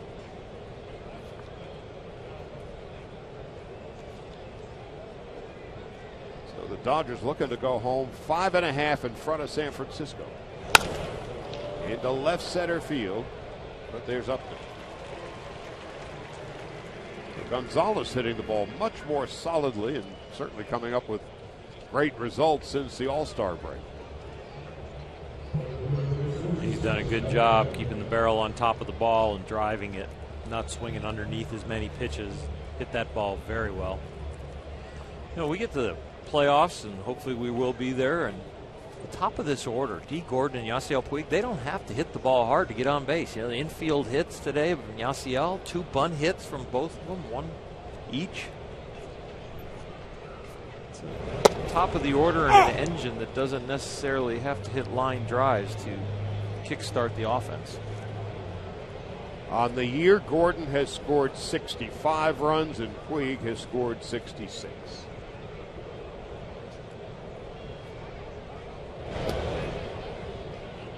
They are the 2 leading run scorers on this team. And then when you've got the National League's leading RBI man batting 3rd, first third of the lineup is very well constructed. Great speed and then a run producer.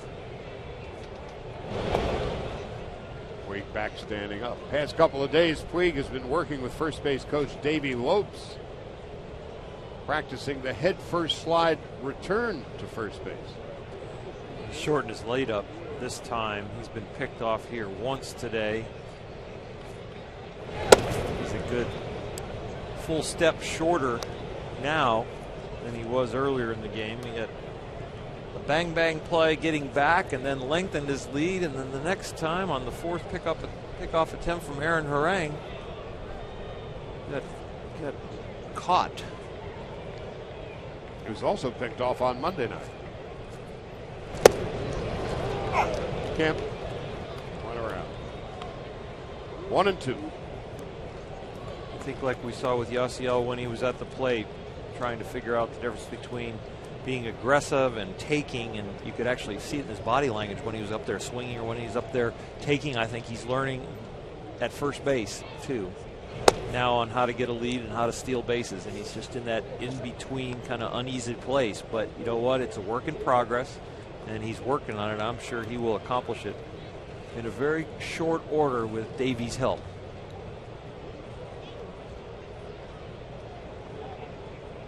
Two and two with 1 out of the 7th inning, and the Dodgers lead 5-1. Dodgers began the road trip in Anaheim a week ago yesterday with a 2.5 game lead on the Giants. With a win this afternoon, the Dodgers can go home having picked up 3 games on San Francisco, a 5.5 game lead.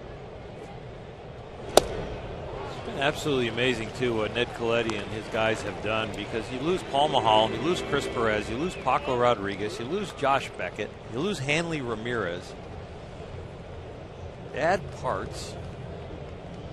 You get Darwin Barney in here, Kevin Correa, and Roberto Hernandez, and a couple other pieces here and there, and you just keep on winning and expand the lead. So Kemp is struck out for the 2nd time today, and Ethier with a fly ball to right. And Hayward reaching out for the wall. Doesn't quite get there, but he corrals the play, and that ends the inning. No runs and 1 hit. 7th inning stretch now. And the Dodgers lead 5-1.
Dodgers are leading it 5-1. A look at the Dodger calendar presented by 76.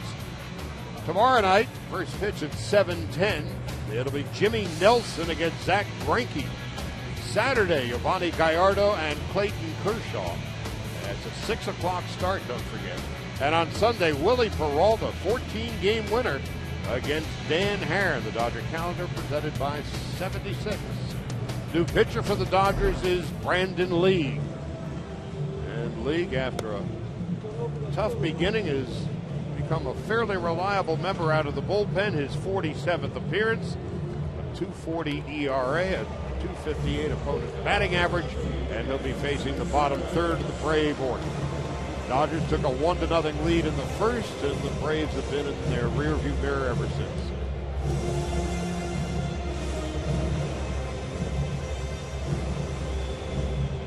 And the crowd such that it is going to a rather half-hearted tomahawk chop.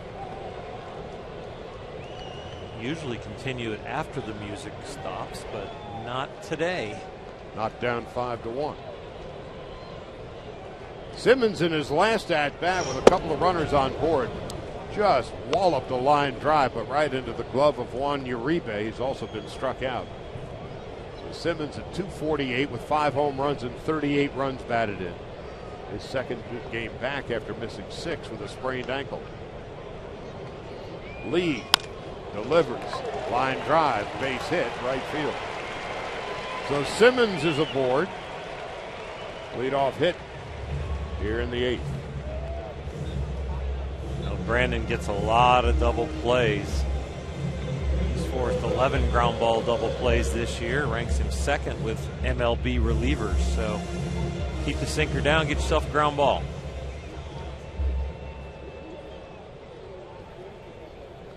So Roberto Hernandez leaves the game after 6, a run and 3 base hits. 5 strikeouts, 4 walks, 118 pitches, 72 were for strikes. He can win it, can't lose it. Now it's up to the Dodger bullpen. League misses outside, 1 ball, no strikes. Almost twice as many pitches that he threw against Milwaukee, but he still goes 6 innings and 3 hits. Both of those outings identical for Roberto. Maybe this one he gets a W. Well, he has given the Dodgers, as they say, an opportunity to win. And if this season's history is an indicator, the Dodgers are sitting pretty at the moment if they get out of the 7th inning without too much damage. The Dodgers this year, when leading after 7 innings, are 61-4. When they trail after 7, they're 0-43. The Braves trailing after 7 are 2-51.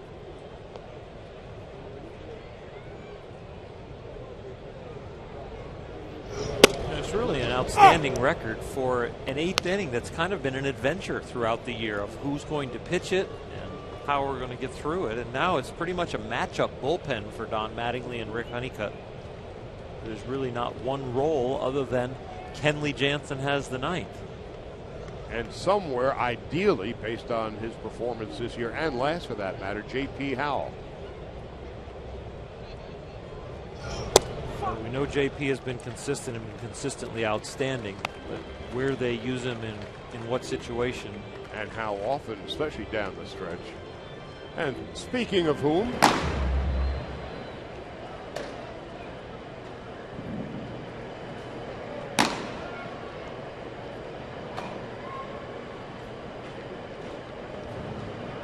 just getting from here to there has been an issue.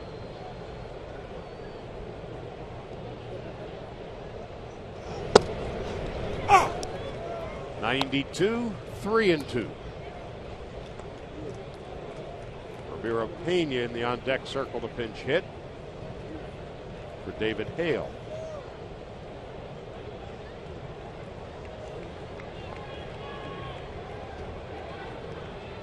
Simmons at first with nobody out. Not going anywhere, and it's a chopper to third. Uribe throws to second, out at second, on to first. Double play. Good hard slide by Simmons, And once again, one of the things that's been so surprising, pleasantly surprising from the Dodger point of view, D. Gordon and his ability to turn the double play when those runners come in at his legs. This is the hardest one, too, because this is coming from an interior part of the field, and you're completely vulnerable to the runner coming on, and it was a chopper, so you know the runner's getting close, but D was brave enough to stay in there and quick enough to unload it and turn it. The Dodger defense now with Uribe at third, Rojas at short, Gordon and Gonzalez on the right side has just been terrific. And Lee forces another double play. And that is his 12th ground ball double play of the year. So that ties him, or he's still second. 13 is first for relievers in the MLB. I'll tell you what, D. Gordon just did an outstanding job, and you wouldn't have, if Juan Uribe on that ball decides just to make it a one-out play and to throw that ball to first with a 5-1 lead and no outs, just get an out so that the inning doesn't get away from you, you wouldn't blame him for throwing that ball to first. But knowing Laird was running and D. Gordon and how he has been accomplished at second base, you go for two and you get it. Ramiro Pena, 1 ball, 2 strikes. If D wouldn't have proven his wares to this point in the year and had trouble with turning two, Juan probably throws the ball to first. But D has been so good, the confidence is there to just, I'm going to give him a chance.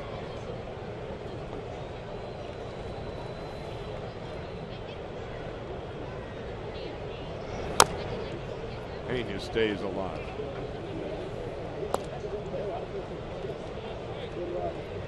And the brave part for D. Gordon, Charlie, is that he could have easily just turned it into a one-out play himself and just kind of stretched and received the ball from Juan and just take the one. But he hung in there over the bag, knowing the runner's coming and going, to turn this, I'm going to have to receive the ball, do my footwork, and try and get out of the way or take the blow. 2 balls and 2 strikes to Pena.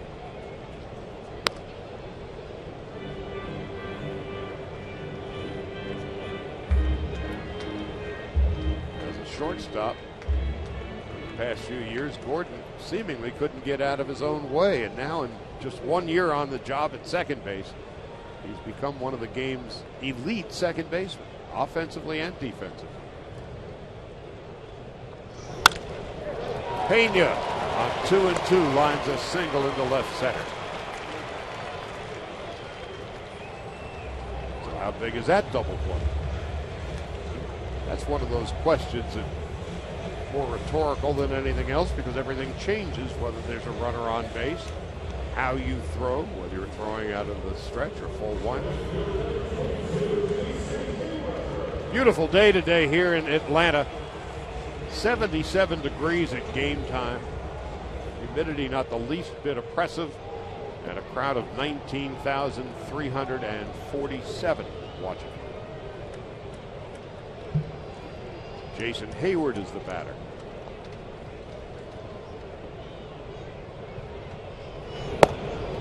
In 3 years' time, the Braves are going to move about 15 miles from here to Cobb County. New ballpark. They figure a capacity of about 40,000.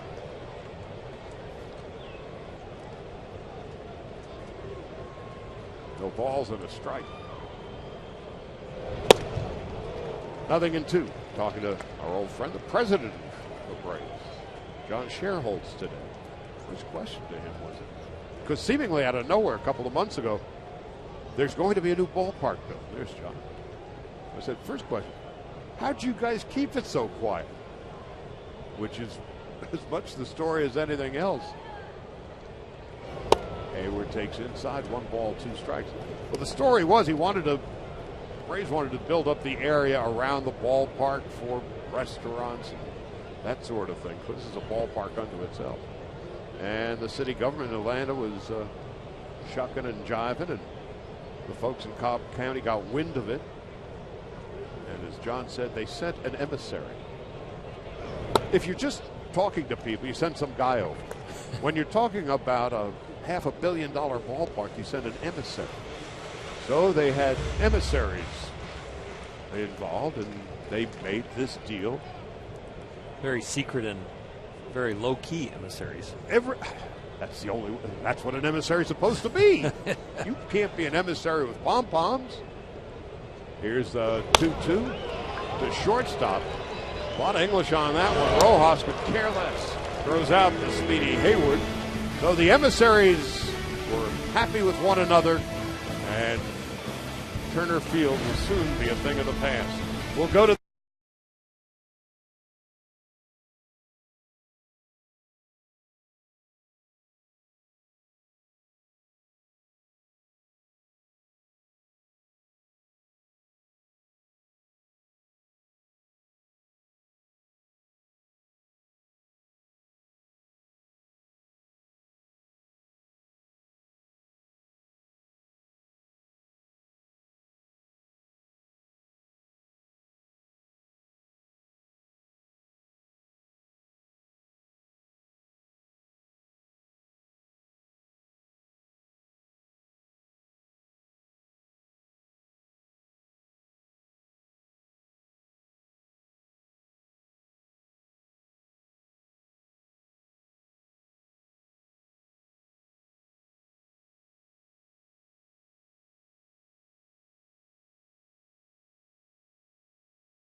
a comfortable lead now, 5-1 as we go to the 8th. You saw in what we call in the trade the re-tease. Terrific pitching outing today for Roberto Hernandez, a run and 3 hits in 6 innings. Drew Butera with a 2-run home run, his 3rd of the year. Yasiel Puig with his daily highlight film catch. And the Dodgers lead by 4. James Russell, ex of the Cubs, making his 51st appearance, in ERA just short of 4, and opposing hitters hitting .226 against him. The Braves made a roster move today. Juan Jaime, who got lit up the other night by the Yankees, sent out. Luis Avila becomes the 2nd left-handed reliever, along with James Russell, neither of whom were with the Braves but a couple of weeks ago. Uribe leads off in the 8th.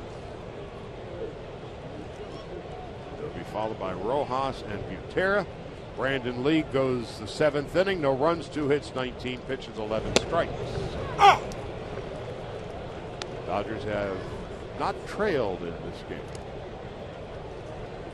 Uribe is 0 for 3.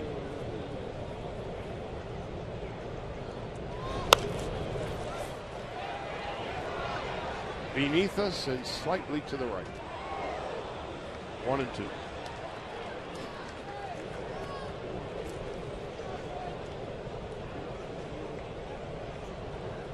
So they're searching for a new commissioner this afternoon, and all of the owners are meeting in Baltimore. And the short left, foul territory, and Johnson makes the over-the-shoulder catch. Chris Johnson.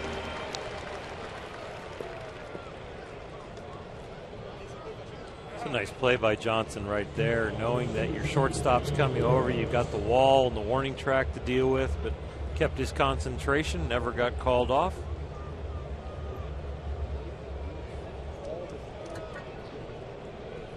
Miguel Rojas has walked, scored a run, single to center, and bounced out. 5 runs and 10 hits for the Dodgers.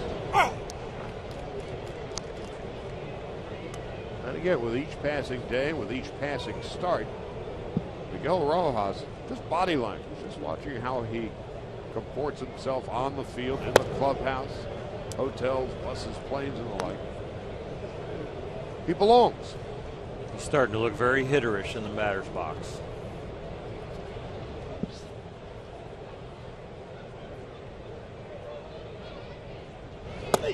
Two balls and a strike. And you watch him, somebody who played a lot of ball, watched a lot of ball. You watch players how they critique themselves with their body language, with their posture, with the adjustments they're making. He is critiquing himself in a very good way. The things he is concentrating on when he gets upset about something, maybe a pitch that he didn't swing at or does swing at, maybe an approach or balance he didn't have on a swing before. All of a sudden, he is just coaching himself a lot better and at the correct time. So you really know that he's learning a lot, and it's still a process, but boy, he looks so much better at the plate. Like he really has a chance every at bat. Making his 20th start at shortstop this year. Now he works the count full. The guys that are just overzealous in correcting themselves and the body language, it's just more for show. They really don't have the right thoughts going because they're just doing it at the wrong time and about the wrong things. It's not happening here. Almost as if they're trying too hard. Now he's just kind of found himself. Trying too hard or putting on a show like, I really do know what I'm doing, and oh my gosh, I'm so upset about this. It's like, no, you don't know what you're doing.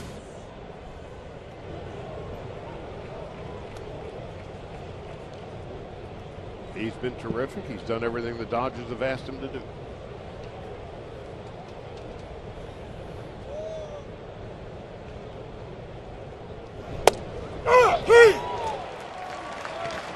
So Russell strikes out Rojas, 2 out and nobody on in the 8th. And here comes Drew Butera. Butera back in the 2nd inning. Launched his 3rd home run of the year. First of all, it's hard to do, hit a home run at the big league level. Second of all, it's even harder to do when you don't play a lot. But he timed that one up perfectly. Butera into left. There's Upton, and that'll end the 8th. Bonifacio, Freeman, and Upton to bat for the Braves in the bottom of the 8th. Dodgers lead.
$7:10.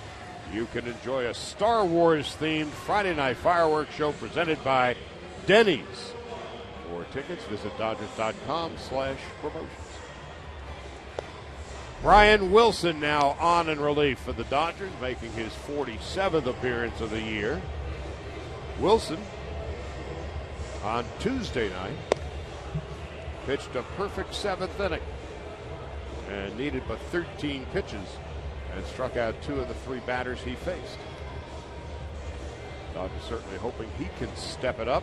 His ERA is 4 2/3. Last couple of outings, he's shown some signs of life. You're not going to throw the mid-90s fastball anymore. At least this year we haven't seen it in a couple months, but he's working really hard on the location. Has actually started to throw a slow curveball in the mid-70s to kind of help the speed differential, and that has helped steal him a few strikes and get a few people out. But the key pitch really is the cutter on both sides of the plate that needs to be accurate and down. He was throwing some curveballs the other night. 1 ball, no strikes. Got 3 or 4 in a row, and A.J. Ellis came out from behind the plate.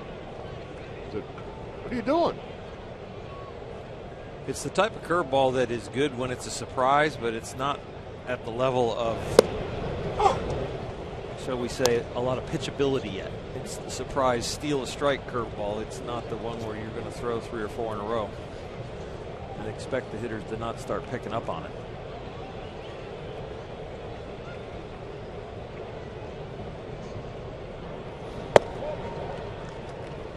It ain't Uncle Charlie. It's kind of like Cousin Chuck. Still in development, but it's good enough to bring into prime time. Just show it every once in a while. 2 balls and a strike. Bonifacio 0 for 3 starting in center field today. 2-2. One of the issues this year is compared with last. Wilson's walks. 26 in 38 2/3 innings.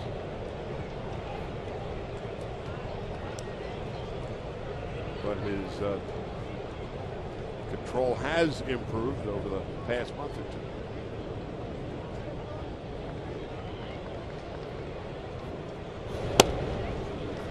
2. Missing outside, 3-2. Freddie Freeman on deck, and then Justin Upton. So the Dodgers with their 5-1 lead in the 8th. 61-4 are the Dodgers when they take a lead into the 8th inning.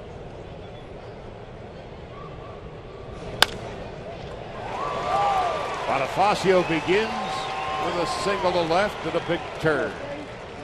Ethier quickly gets it back.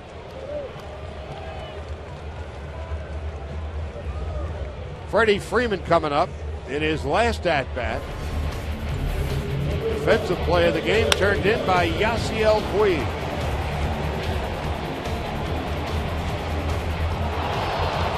Robbing Freeman of extra bases.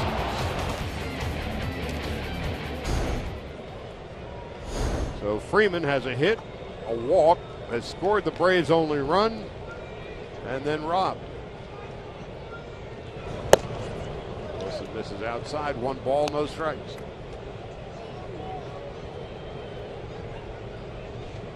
Justin Upton on deck, Chris Johnson to follow.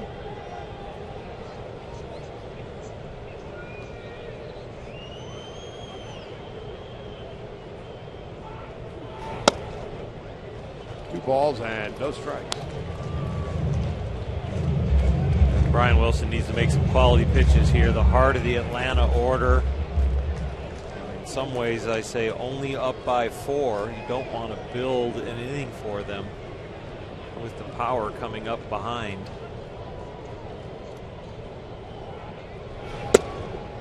Now 3-0. Falling off to the first base side a little bit. The elbow's dropping. He's coming underneath the ball, and he's missing high and away. Wants that cutter to catch the outside corner.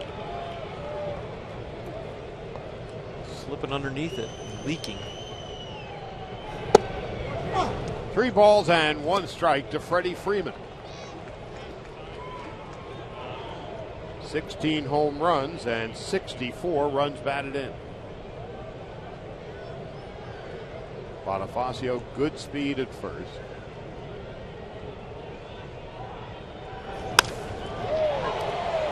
Into left, and Ethier can't get it. It's off the wall. Wilson and the Dodgers now in trouble as the Braves have second and third and nobody out. Right now, Brian Wilson's pitches are either up and a ball or up and flat when they're a strike. There's not a lot of late action. There's not a lot of velocity. You see that ball just kind of laying there 6 inches above the knees, and Freddie Freeman is too good a hitter with too good a swing to miss a ball like that.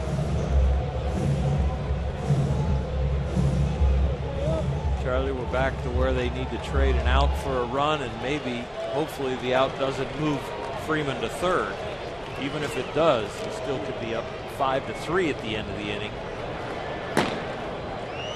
J.P. Howell warming in the Dodger bullpen. Mattingly willing to trade an out for a run. The infield is back. Upton, ground ball, backhanded and past Uribe. 1 run is in and 2 runs are in. And arriving at second base with a double is Upton. It is now 5-3.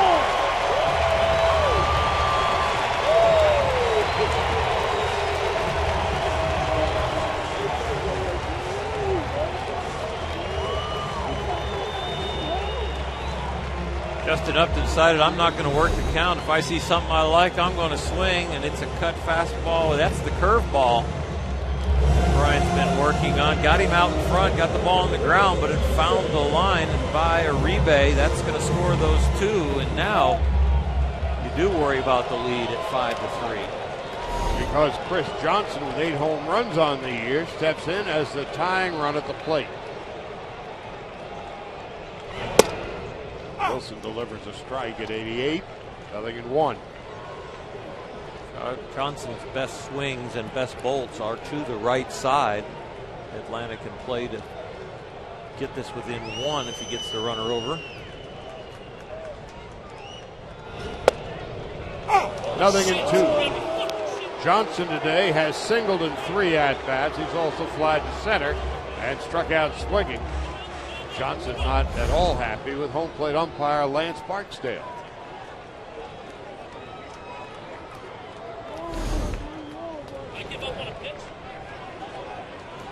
Johnson is still not happy.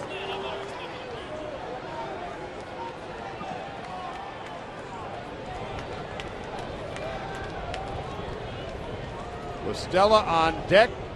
Wilson desperately needs a strikeout here. And is fouled off to the right.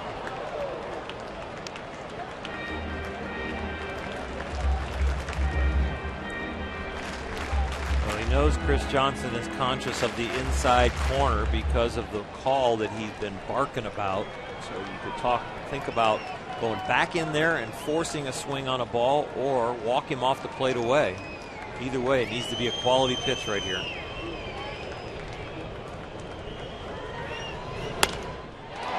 Into right, Kemp is there.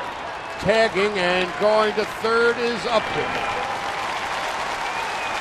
Johnson gets the job done. He advances Upton to third. First out of the 8th, and LaStella coming up. Well, in some ways, the Dodgers will take this. You take a shot 1 and 2, maybe to strike them out. Bryant was hoping to get that ball low and away, ended up throwing it up and down the middle of the plate. Runner advances. And an out for a base you'll take right there. So there's 1 out. Looking ahead to the 9th, there'll be a pinch hitter for Wilson and Gordon and Puig for the Dodgers. A 4-run lead is melted to 2.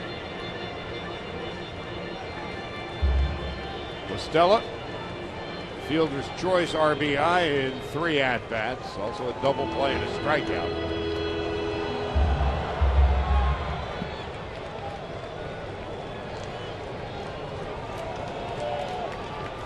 Buckle up the seatbelt on the roller coaster season of Brian Wilson. Ball, no strikes to LaStella.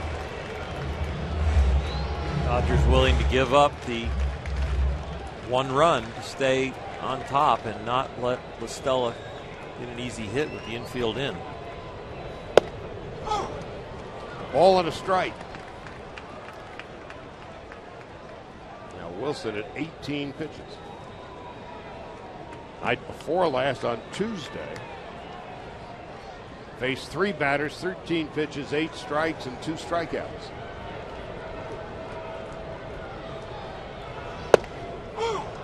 One and two to the rookie Tommy La Stella.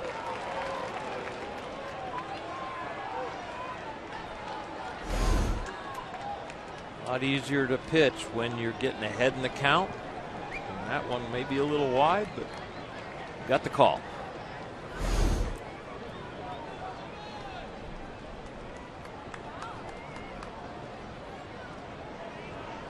Freddie Gonzalez is going out because the runner at third base, Upton, has pulled up lane. What happened and when, don't know. But Upton's coming out of the game. Left leg looks like it tightened up on him. And his brother BJ will run for him.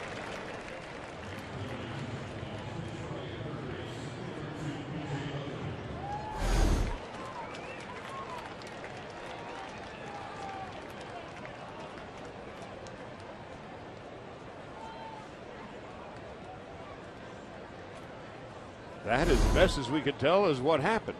And this is the end result. Might have started to cramp up or something because it sure didn't look like he hurt it right there. So the count is 1-2. BJ Upton is a runner at third, and La Stella takes high and away 2-2.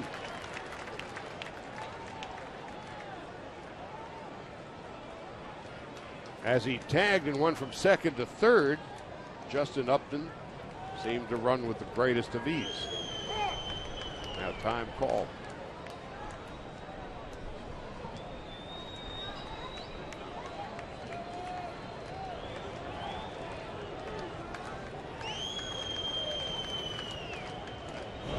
And La Stella strikes out. Foul tipped into the glove of Butera. That's a second out. That's a big strikeout. Stella wasn't sure if this is going to be a strike or a ball, and the indecision gets him. Brian Wilson cutting it back to that outside corner. The ball would have been a ball, but Stella in between. Foul tip for the strikeout. Now Andrelton Simmons has a base hit in 3 at-bats. Dodger lead 5-3. Don Mattingly is coming out. Looks like he's going to make a double switch. So he is alerting Lance Barksdale, 11-year veteran umpire, of who's coming in. J.P. Howell has been warming, but now it is Kenley Jansen. So he'll be called upon for a 4-out save. Dodgers lead 5-3. B.J. Upton pinch running at third. There is 2 out in the 8th. And the change is being made, and we are coming back.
and 2014 players. Get the retro 2-button style baseball game you've been missing. Visit RBIGame.com for more details and download today on your console and mobile device. So a double switch for the Dodgers. Carl Crawford takes over in left field for Andre Ethier. And here comes Kenley Jansen. Mattingly going with the A material in the bottom half of the 8th. 2 runs are in for Atlanta. It is a 5-3 lead. The inning began at 5-1. Wilson 21 pitches, 13 strikes. And Jansen in his 53rd appearance of the year. A couple of saves already on this road trip, but came in here to face the hot-hitting Simmons. Got 6 games off with a twisted ankle. Yesterday had a couple knocks and been swinging the bat very well today. Jansen in search of his 34th save of the year.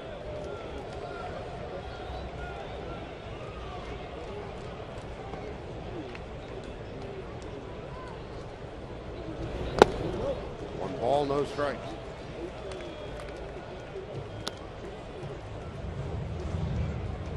Simmons and Kenley Jansen, of course, fellow countrymen from Curacao.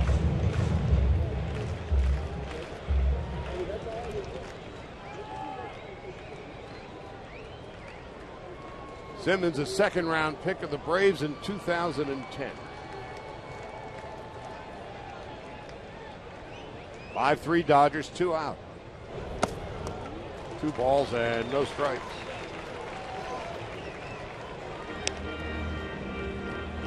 Kenley looking for the range. Adrian Gonzalez jogging in just to give him a little advice. Take a breath. Stuff's good enough, big fella. Let's get it over the plate. Let's get in the dugout. Jansen is 27. He's a couple of years older than Simmons.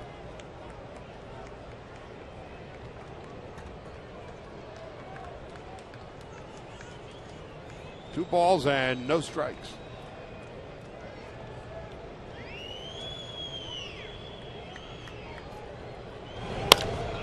The third and past Uribe into left field for a hit. It's now a 1-run game. Simmons with a single to left. Upton comes in to score. Dodger lead now 5-4. Bring in your best. Simmons puts his best on it. It's a good swing.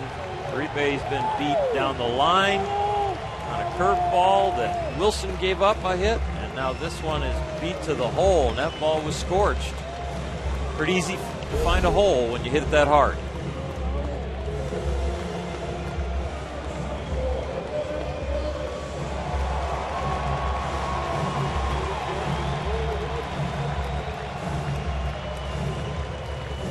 Evan Gaddis going to come up and pinch hit for Gerald Laird.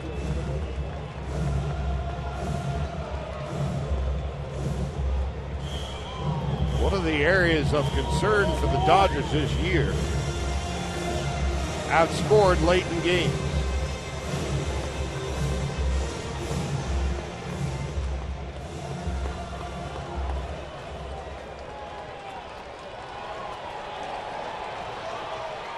You're thinking stolen base. Simmons has 3, but he's caught 4 times. And they just pay general attention to him. He should be staying there.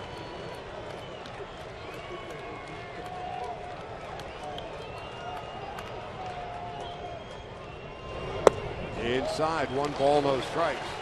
And just getting back from the ankle sprain, Simmons, I don't think, will be testing it the day before he was activated. They were out putting him through some base running drills just to make sure he had enough speed and enough agility to play. They cleared him for that, but I'm not sure the ankle is at a place where they want him to really test it. Dodgers from the 8th inning on this year, 8th, 9th, and into extra innings have been outscored 104-84. And now they are holding on for dear life. It's a 5-4 lead. 3 in the bottom of the 8th for the Braves, and Gaddis takes low.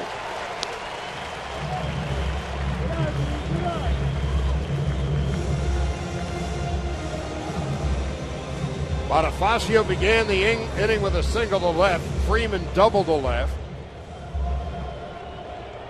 Upton doubled. Johnson lined out.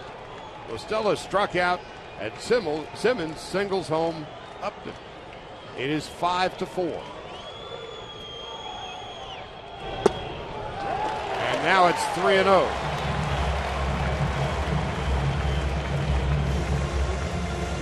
And at the moment, the good ship Dodgers are taking on water.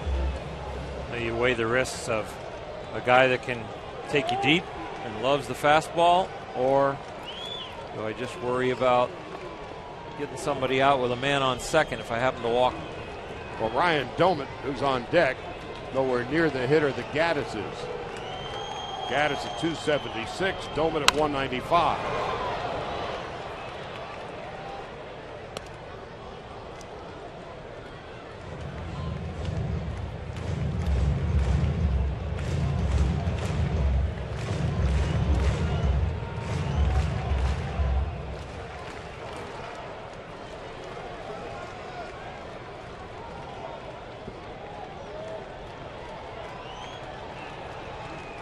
Five runs, 10 hits for the Dodgers. 4 runs, 9 hits for the Braves. Gaddis, 3-2. So Simmons will be off and running with the pitch.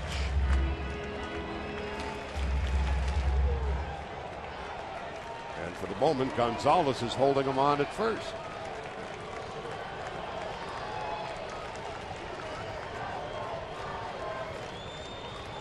Three and 2 to Evan Gaddis from Kenley Jansen. We'll do it again. 10th batter with a full count today for the Braves. Roberto Hernandez had some deep counts. Now Kenley Jansen in this nail-biting time. Another full count. 9 pitches already here for Jansen. And he's going to be called upon to pinch the bottom half of the ninth. And the Dodgers will be in desperate search of some insurance in the ninth inning, and Crawford will lead it off. Gaddis with a long foul ball.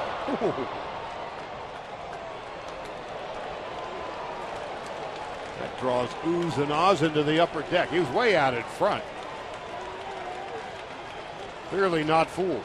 There's no fastball that he does not like, and he is quick in there. Boy, you turn on a mid-90s fastball. He cleared it all.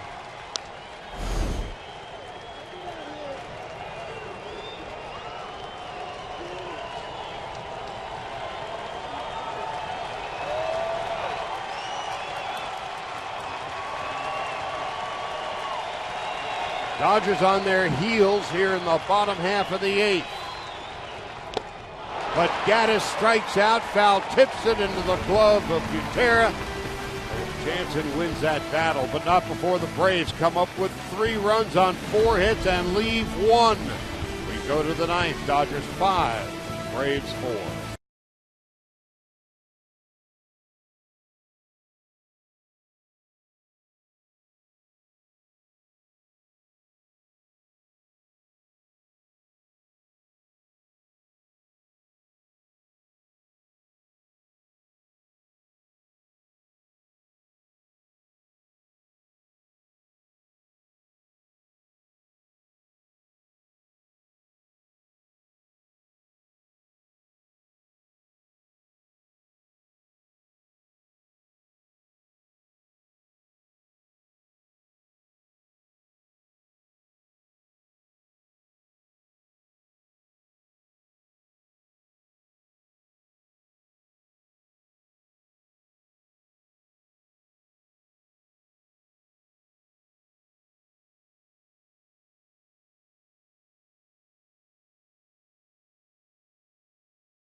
The ninth inning, Emilio Bonifacio moves from center field to left field. B.J. Upton, who ran for his injured brother Justin Upton, is now in center field. Evan Gattis is the new catcher. He pinch hit for Gerald Laird. And Luis Avilan, who was just called up today, is on in relief for Freddie Gonzalez's ball club. They have pulled to within one. Ryan Wilson, 2/3 of an inning. 3 runs, 3 hits, and all 3 hits were scorched. Struck out 1 and saw his ERA balloon over 5 1/4. So Crawford came in part of the double switch. Will lead it off for the Dodgers in the ninth. Desperately looking for some insurance runs. Crawford's been hot lately, 261. He's had a solid road trip. He grounds it foul past Davey Lopes. It's 0-1. Crawford on the trip, 13 out of 29. Carl's been swinging the bat really well. And his mechanics have been very sound. He's been very quiet in the box. Hasn't gotten frustrated when he's hitting it hard and not getting results. Just kept up the.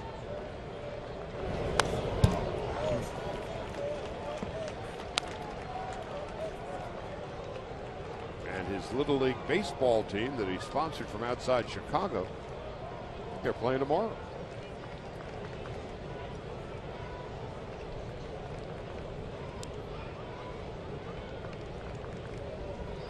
No balls and 2 strikes to Crawford beginning the ninth inning.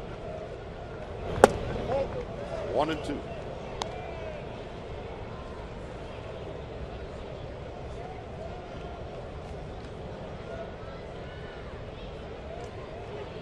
Avilan at AAA Gwinnett had a 5.4 ERA. But he's able to get Crawford first out of the ninth.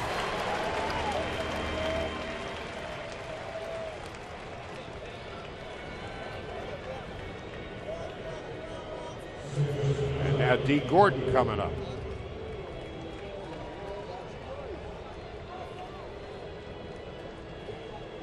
Gordon today's had quite an afternoon. Been on base 3 times in 4 plate appearances.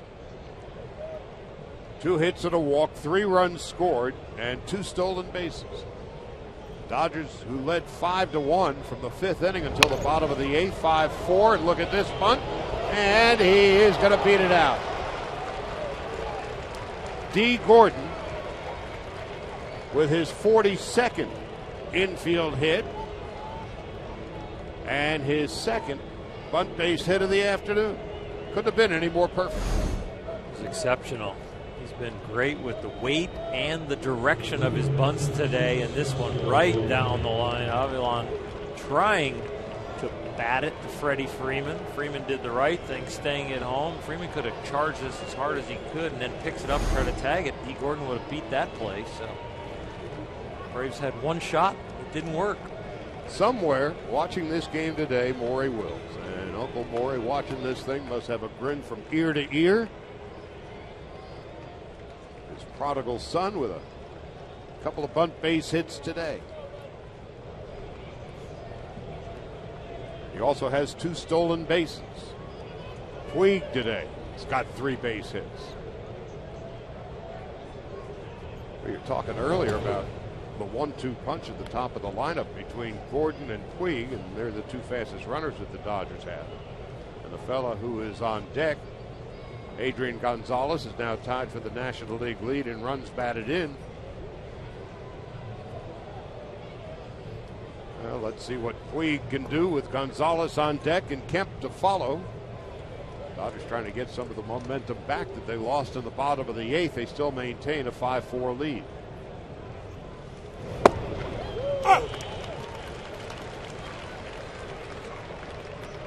No balls and a strike to Yasiel Puig. At the moment, 310. 13 home runs and 57 runs batted in.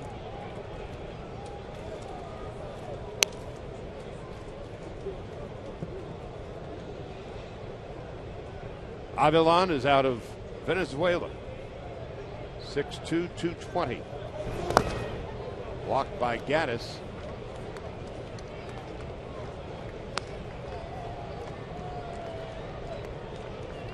Avilan last year was 5-0 in 75 relief appearances and an ERA of $1.50.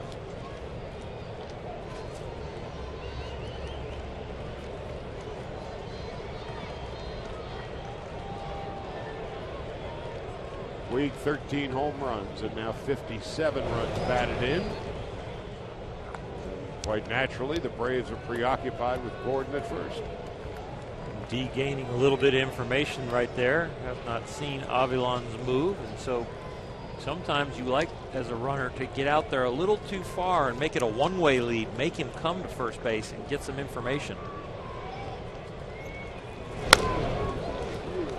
1 ball, 2 strikes to Puig.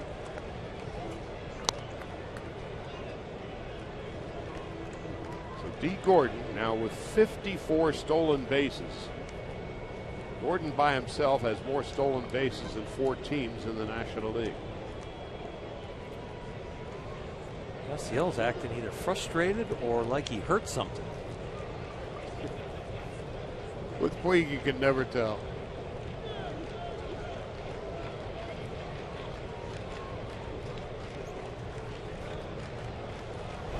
Oh, that hurt something.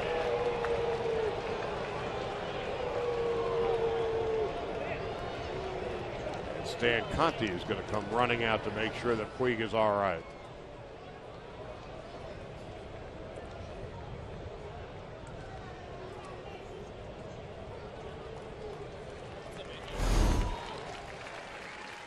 This is low and in the whole way, and boy, it just catches him down on the foot. Take a listen.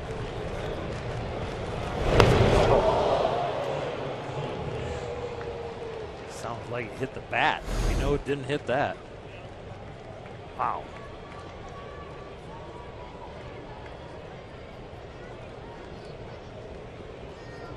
Now Adrian Gonzalez, who is 2 for 4. He's knocked in a couple of more runs.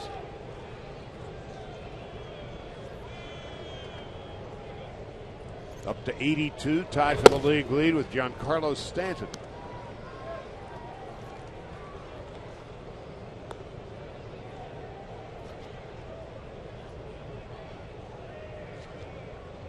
Gonzalez at 271. Been great since the All-Star break. 1 ball, 1 strike.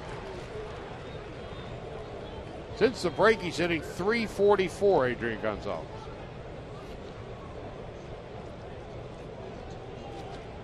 And on the road trip, hitting merely .414. 2 homers and 8 RBIs. Dodgers 5-3 on this trip. Go home immediately after the game. They get a 3-game series with the Brewers. And finally, at long last, on Monday, the Dodgers will have a day off and a day off at home to boot. Having played 20 games in 20 days so far, game 17 on this stretch, and they're 10-6. Gonzalez with a shot to right center. Well hit. That's going to go to the wall. Here comes Gordon. And here comes Puig. Throw to the plate, and he is out. But Gonzalez delivers again with a double. Gets the Dodgers an important insurance run, and they lead 6-4. And I wonder if Don Mattingly's going to wonder about Rule 713 here. Was Gaddis, in fact, blocking the plate or not?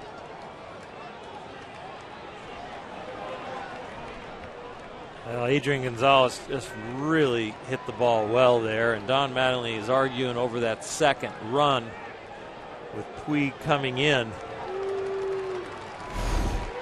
They might end up taking a look at it. They will. Adrian with a good, solid swing. Ball blasted to right center. B.J. Upton, who came in as a pinch runner for his brother, just jogs after and gets it. The Braves did a nice job on the relay here, and a good, strong throw. Lorenzo Bundy pushing the envelope, sending Puig.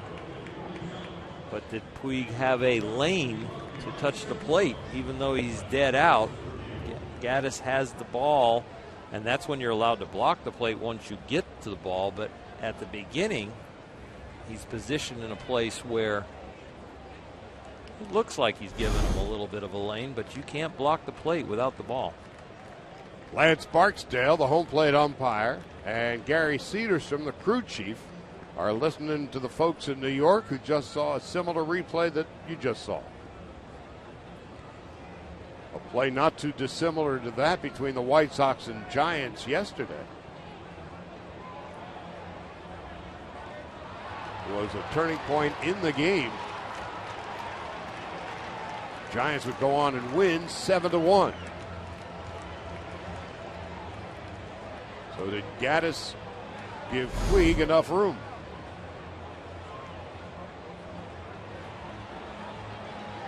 Well, the definition of Rule 713 still needs more precise definition. Out at the plate, the play stands. Yeah, if that would have gotten reversed, Freddie Gonzalez would have pulled a Robin Ventura. Oh, for sure. And it would, they need to clean that rule up and really give some more direction to the players. And I'm sure that'll happen in the offseason. But I would just hate to see that play called in the playoffs or decide a World Series. Matt Kemp will be intentionally walked. Meanwhile, Adrian Gonzalez continues his hot clutch hitting. Now with 83 runs batted in. Replays have averaged, give or take, about 90 seconds per. This one, for those of you scoring at home, 1 minute and 10 seconds. Well, that's a huge run for the Dodgers. Kenley going to be up here coming to the plate. They double switch so that he would be down in the order, but then they've done such a good job this inning, he's going to get a chance to hit. Now Freddie Gonzalez is going to come out and no doubt take Luis Avilan back with him. Claps his hand, takes the ball, and see you later. So the Dodgers with a run in, 2 on, 2 out, 9th inning, lead 6-4. And when we come back, Kenley Jansen, once upon a time a catcher, will get a chance to hit for the Dodgers here in the ninth.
Kenley Jansen, who so rarely bats, going to get an elbow guard. Kenley Jansen is a natural left-hander. He was taught to throw right-handed by his brother. And so he writes with his left hand, Combs his hair, brushes his teeth with his left hand, does everything but pitch. So that is why he steps into the batter's box as a left-handed hitter with 2 on and 2 out.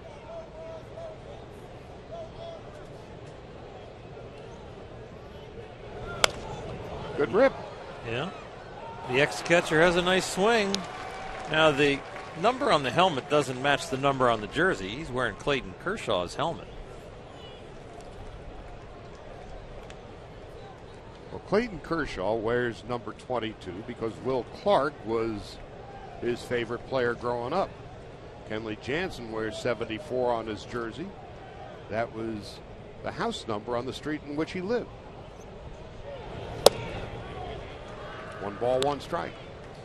And he feels like it keeps him grounded. He'll always wear number 74. So the Dodgers with an insurance run here in the 9th lead 6-4.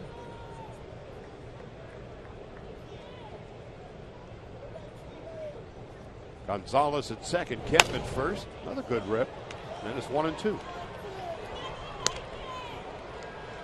Kenley swatted at the bat and grabbed it. That's why Puig might be smiling, watching his buddy hit up there. Kenley pretending like he's upset he didn't hit it. Puig's barking at him. For Jansen, his 3rd big league at bat. Had 1 last year and 1 in 2010. He's got 1 hit. And the count is 1-2. And he's been struck out. That ends the inning. Anthony Bavaro in relief. So we'll go to the 9th, and Jansen will go back to doing what he does much better. Pitch the bottom of the 9th in search.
Off in the bottom of the 9th against Kenley Jansen.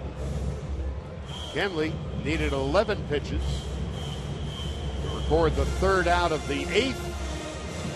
And he is going for his 3rd 4-out save of the year. Domit, the switch hitter, former Pirate.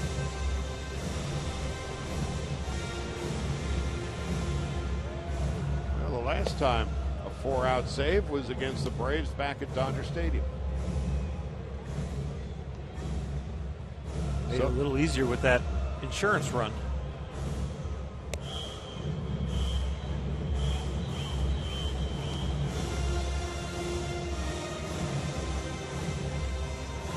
The music is a lot louder than the crowd.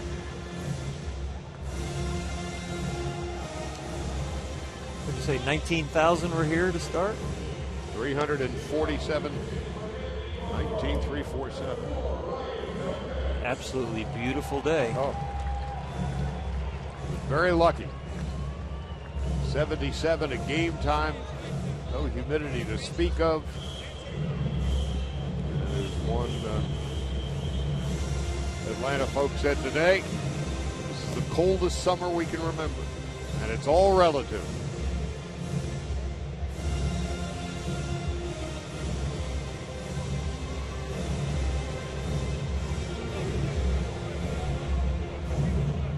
Well, the best road team in baseball trying to finish off a very good road trip.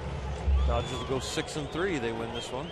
End up at 40-26 for the year on the road. They began the trip 2.5 in front of the Giants. With a win today, they'll be 5.5 up. Not bad when you pick up 3 games in the standings on the road. First pitch of the ninth. Doman fouls it into the dirt, and it's 0-1.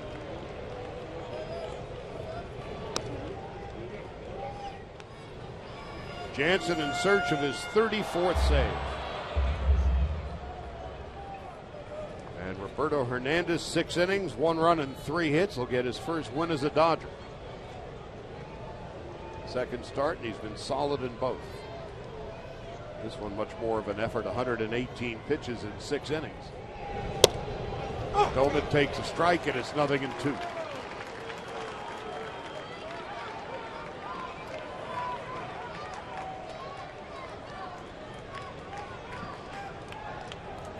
That's Jason Hayward. Emilio Bonifacio is on deck.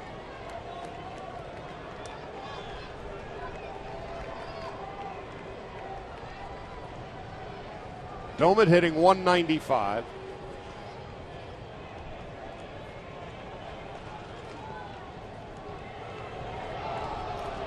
Jansen on 0-2. 94 and down and away.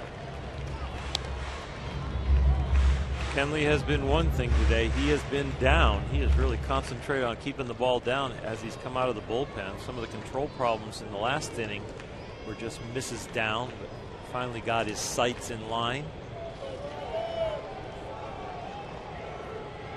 Doman on 1-2. High and away.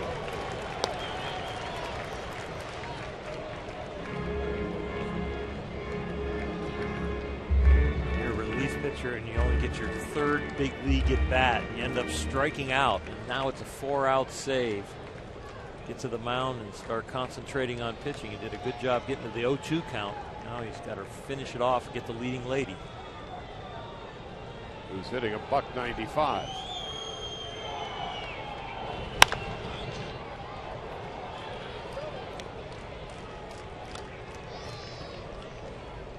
Doman, a 188 hitter from the left side, 227 from the right. The slider feels comfortable in your hand. You got a left-handed hitter that was out in front of a fastball. You can throw the slider with a big break here for Kenley and keep it down over the middle of the plate. You should get him to swing and miss. He did. Very nice. Well done. Throw it right down the middle so the batter has to start the bat because it looks like the fastball from before. Bounce it right there. Good call by Drew Butera. Well executed pitch by Kenley Jansen. And not a bad call from Professor Hershus. Thank you very much. But I don't get to do it anymore, but it's fun to relive it through them. Well, Jansen 1/3 of the way to his 34th save and the Dodgers' 70th win. Hayward 1 for 2 and a walk. Takes a strike. Hayward just 1 for 7 in his career against Kenley Jansen. 3 strikeouts.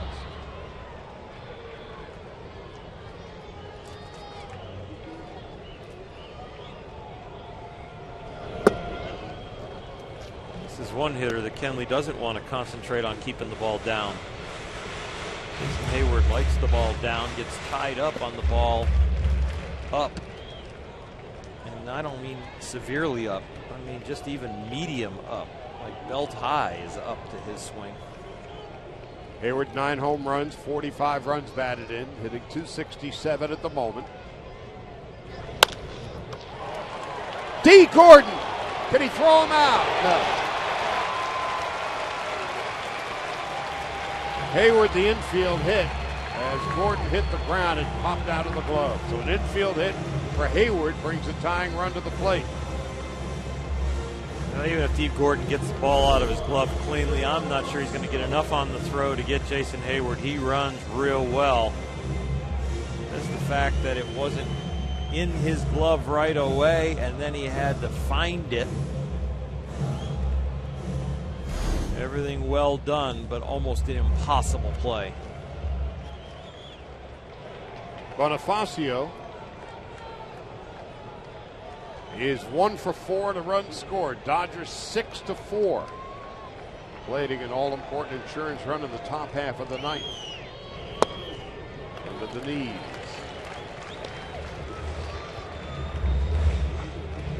Bonifacio, 2 home runs, 18 runs batted in. The dangerous Freddie Freeman is on deck. Freeman has faced Jansen once before and has a hit. 6 runs, 12 hits for the Dodgers, 4 runs and 10 base hits for the Braves. This one is not over because Bonifacio has the speed that it'll be hard to double him up, so Freeman is probably going to get a shot.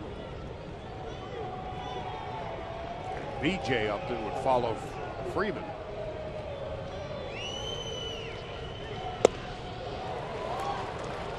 One ball, 1 strike.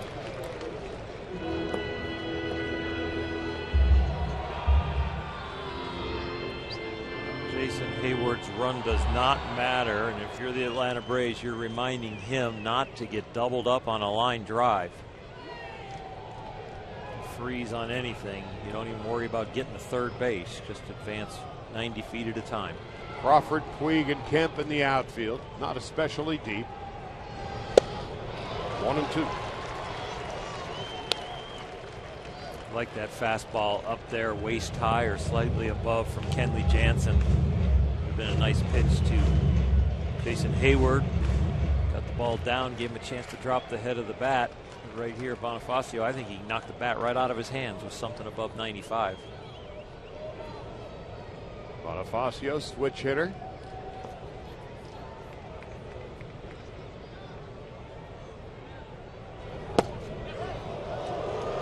Two balls and 2 strikes. A report from the Braves clubhouse. Justin Upton, who came out of the game in the 8th inning. A mild left hamstring strain. And so B.J. Upton will bat after Freeman should the game get to that point. And Freeman is on deck. 2-2 to Bonifacio. That's the second out. And the 3rd strikeout for Jansen.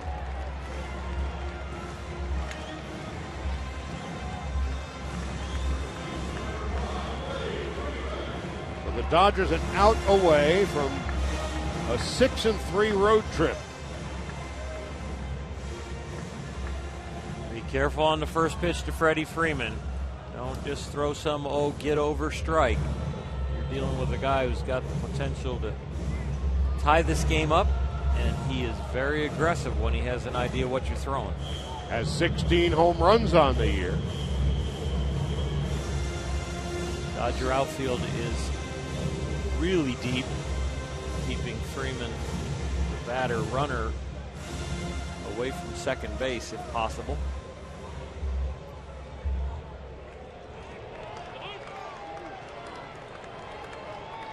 Two out, bottom of the 9th.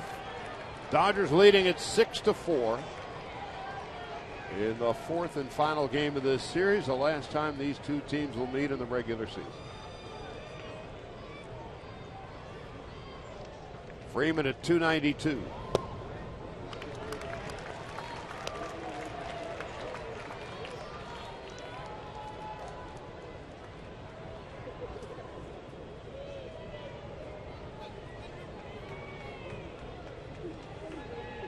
Now the Dodger outfield deep as they can possibly be. Hayward probably going to go to second. No. Drilled to right field and deep. It is back, and it is one hop off the wall. Freeman will arrive at second. Hayward will be held at third. And now the tying runs are in scoring position with 2 out. Freeman with his 33rd double of the year. Fortunately for the Dodgers, he was out in front of this pitch, and he put some topspin on it because he was cheating, thinking he's going to get the cutter. He does, but he's out in front. Gets the back of the ball with some topspin. That brings it down. If that ball had any backspin at all, it was crushed. It would have been out of here. Kenley Jansen and the Dodgers catch a break. Freeman today is 3 for 4. The only out he made, he was robbed on a spectacular play by Puig in the 6th inning. And now B.J. Upton.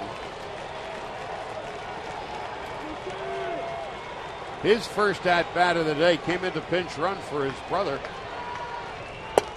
Upton takes a strike. It has been a nightmare year for Upton. And while he's got 9 home runs and 30 RBIs, he's hitting only .210 and has been struck out 149 times, which leads the National League. And the fans have been riding him. He's got 3 more years on a deal.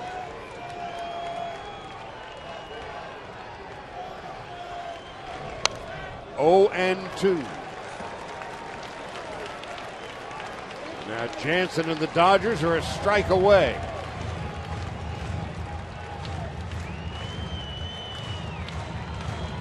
Do not throw the ball down. Throw the ball up. Got a loop in his swing. He likes the ball down and in. He hit a home run off of Dan Herron on a split finger down and in. He has a better pass at the ball when it's low than when it's high. Hayward at third, Freeman at second. No balls, 2 strikes, 2 out in the bottom of the 9th.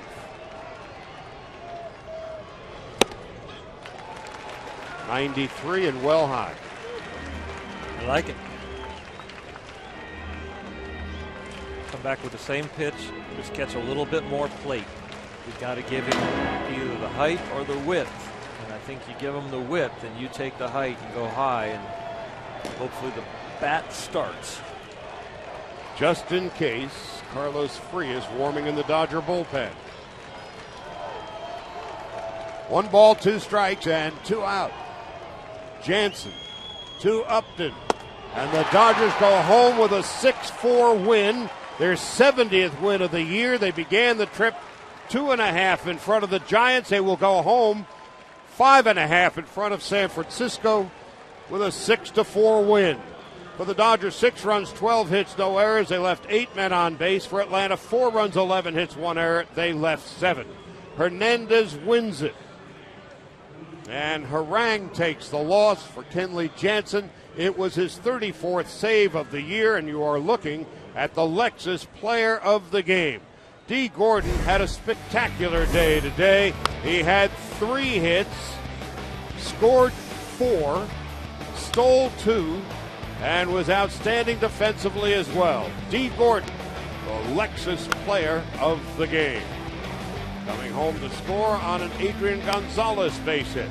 There wasn't much that D. Gordon didn't do on this Thursday matinee, and the Dodgers will fly home coming off a 6-3 road trip. And now in the space of 17 games out of 20 in a row, the Dodgers are now 11-6 and sitting pretty with a 5.5 game lead on the Giants.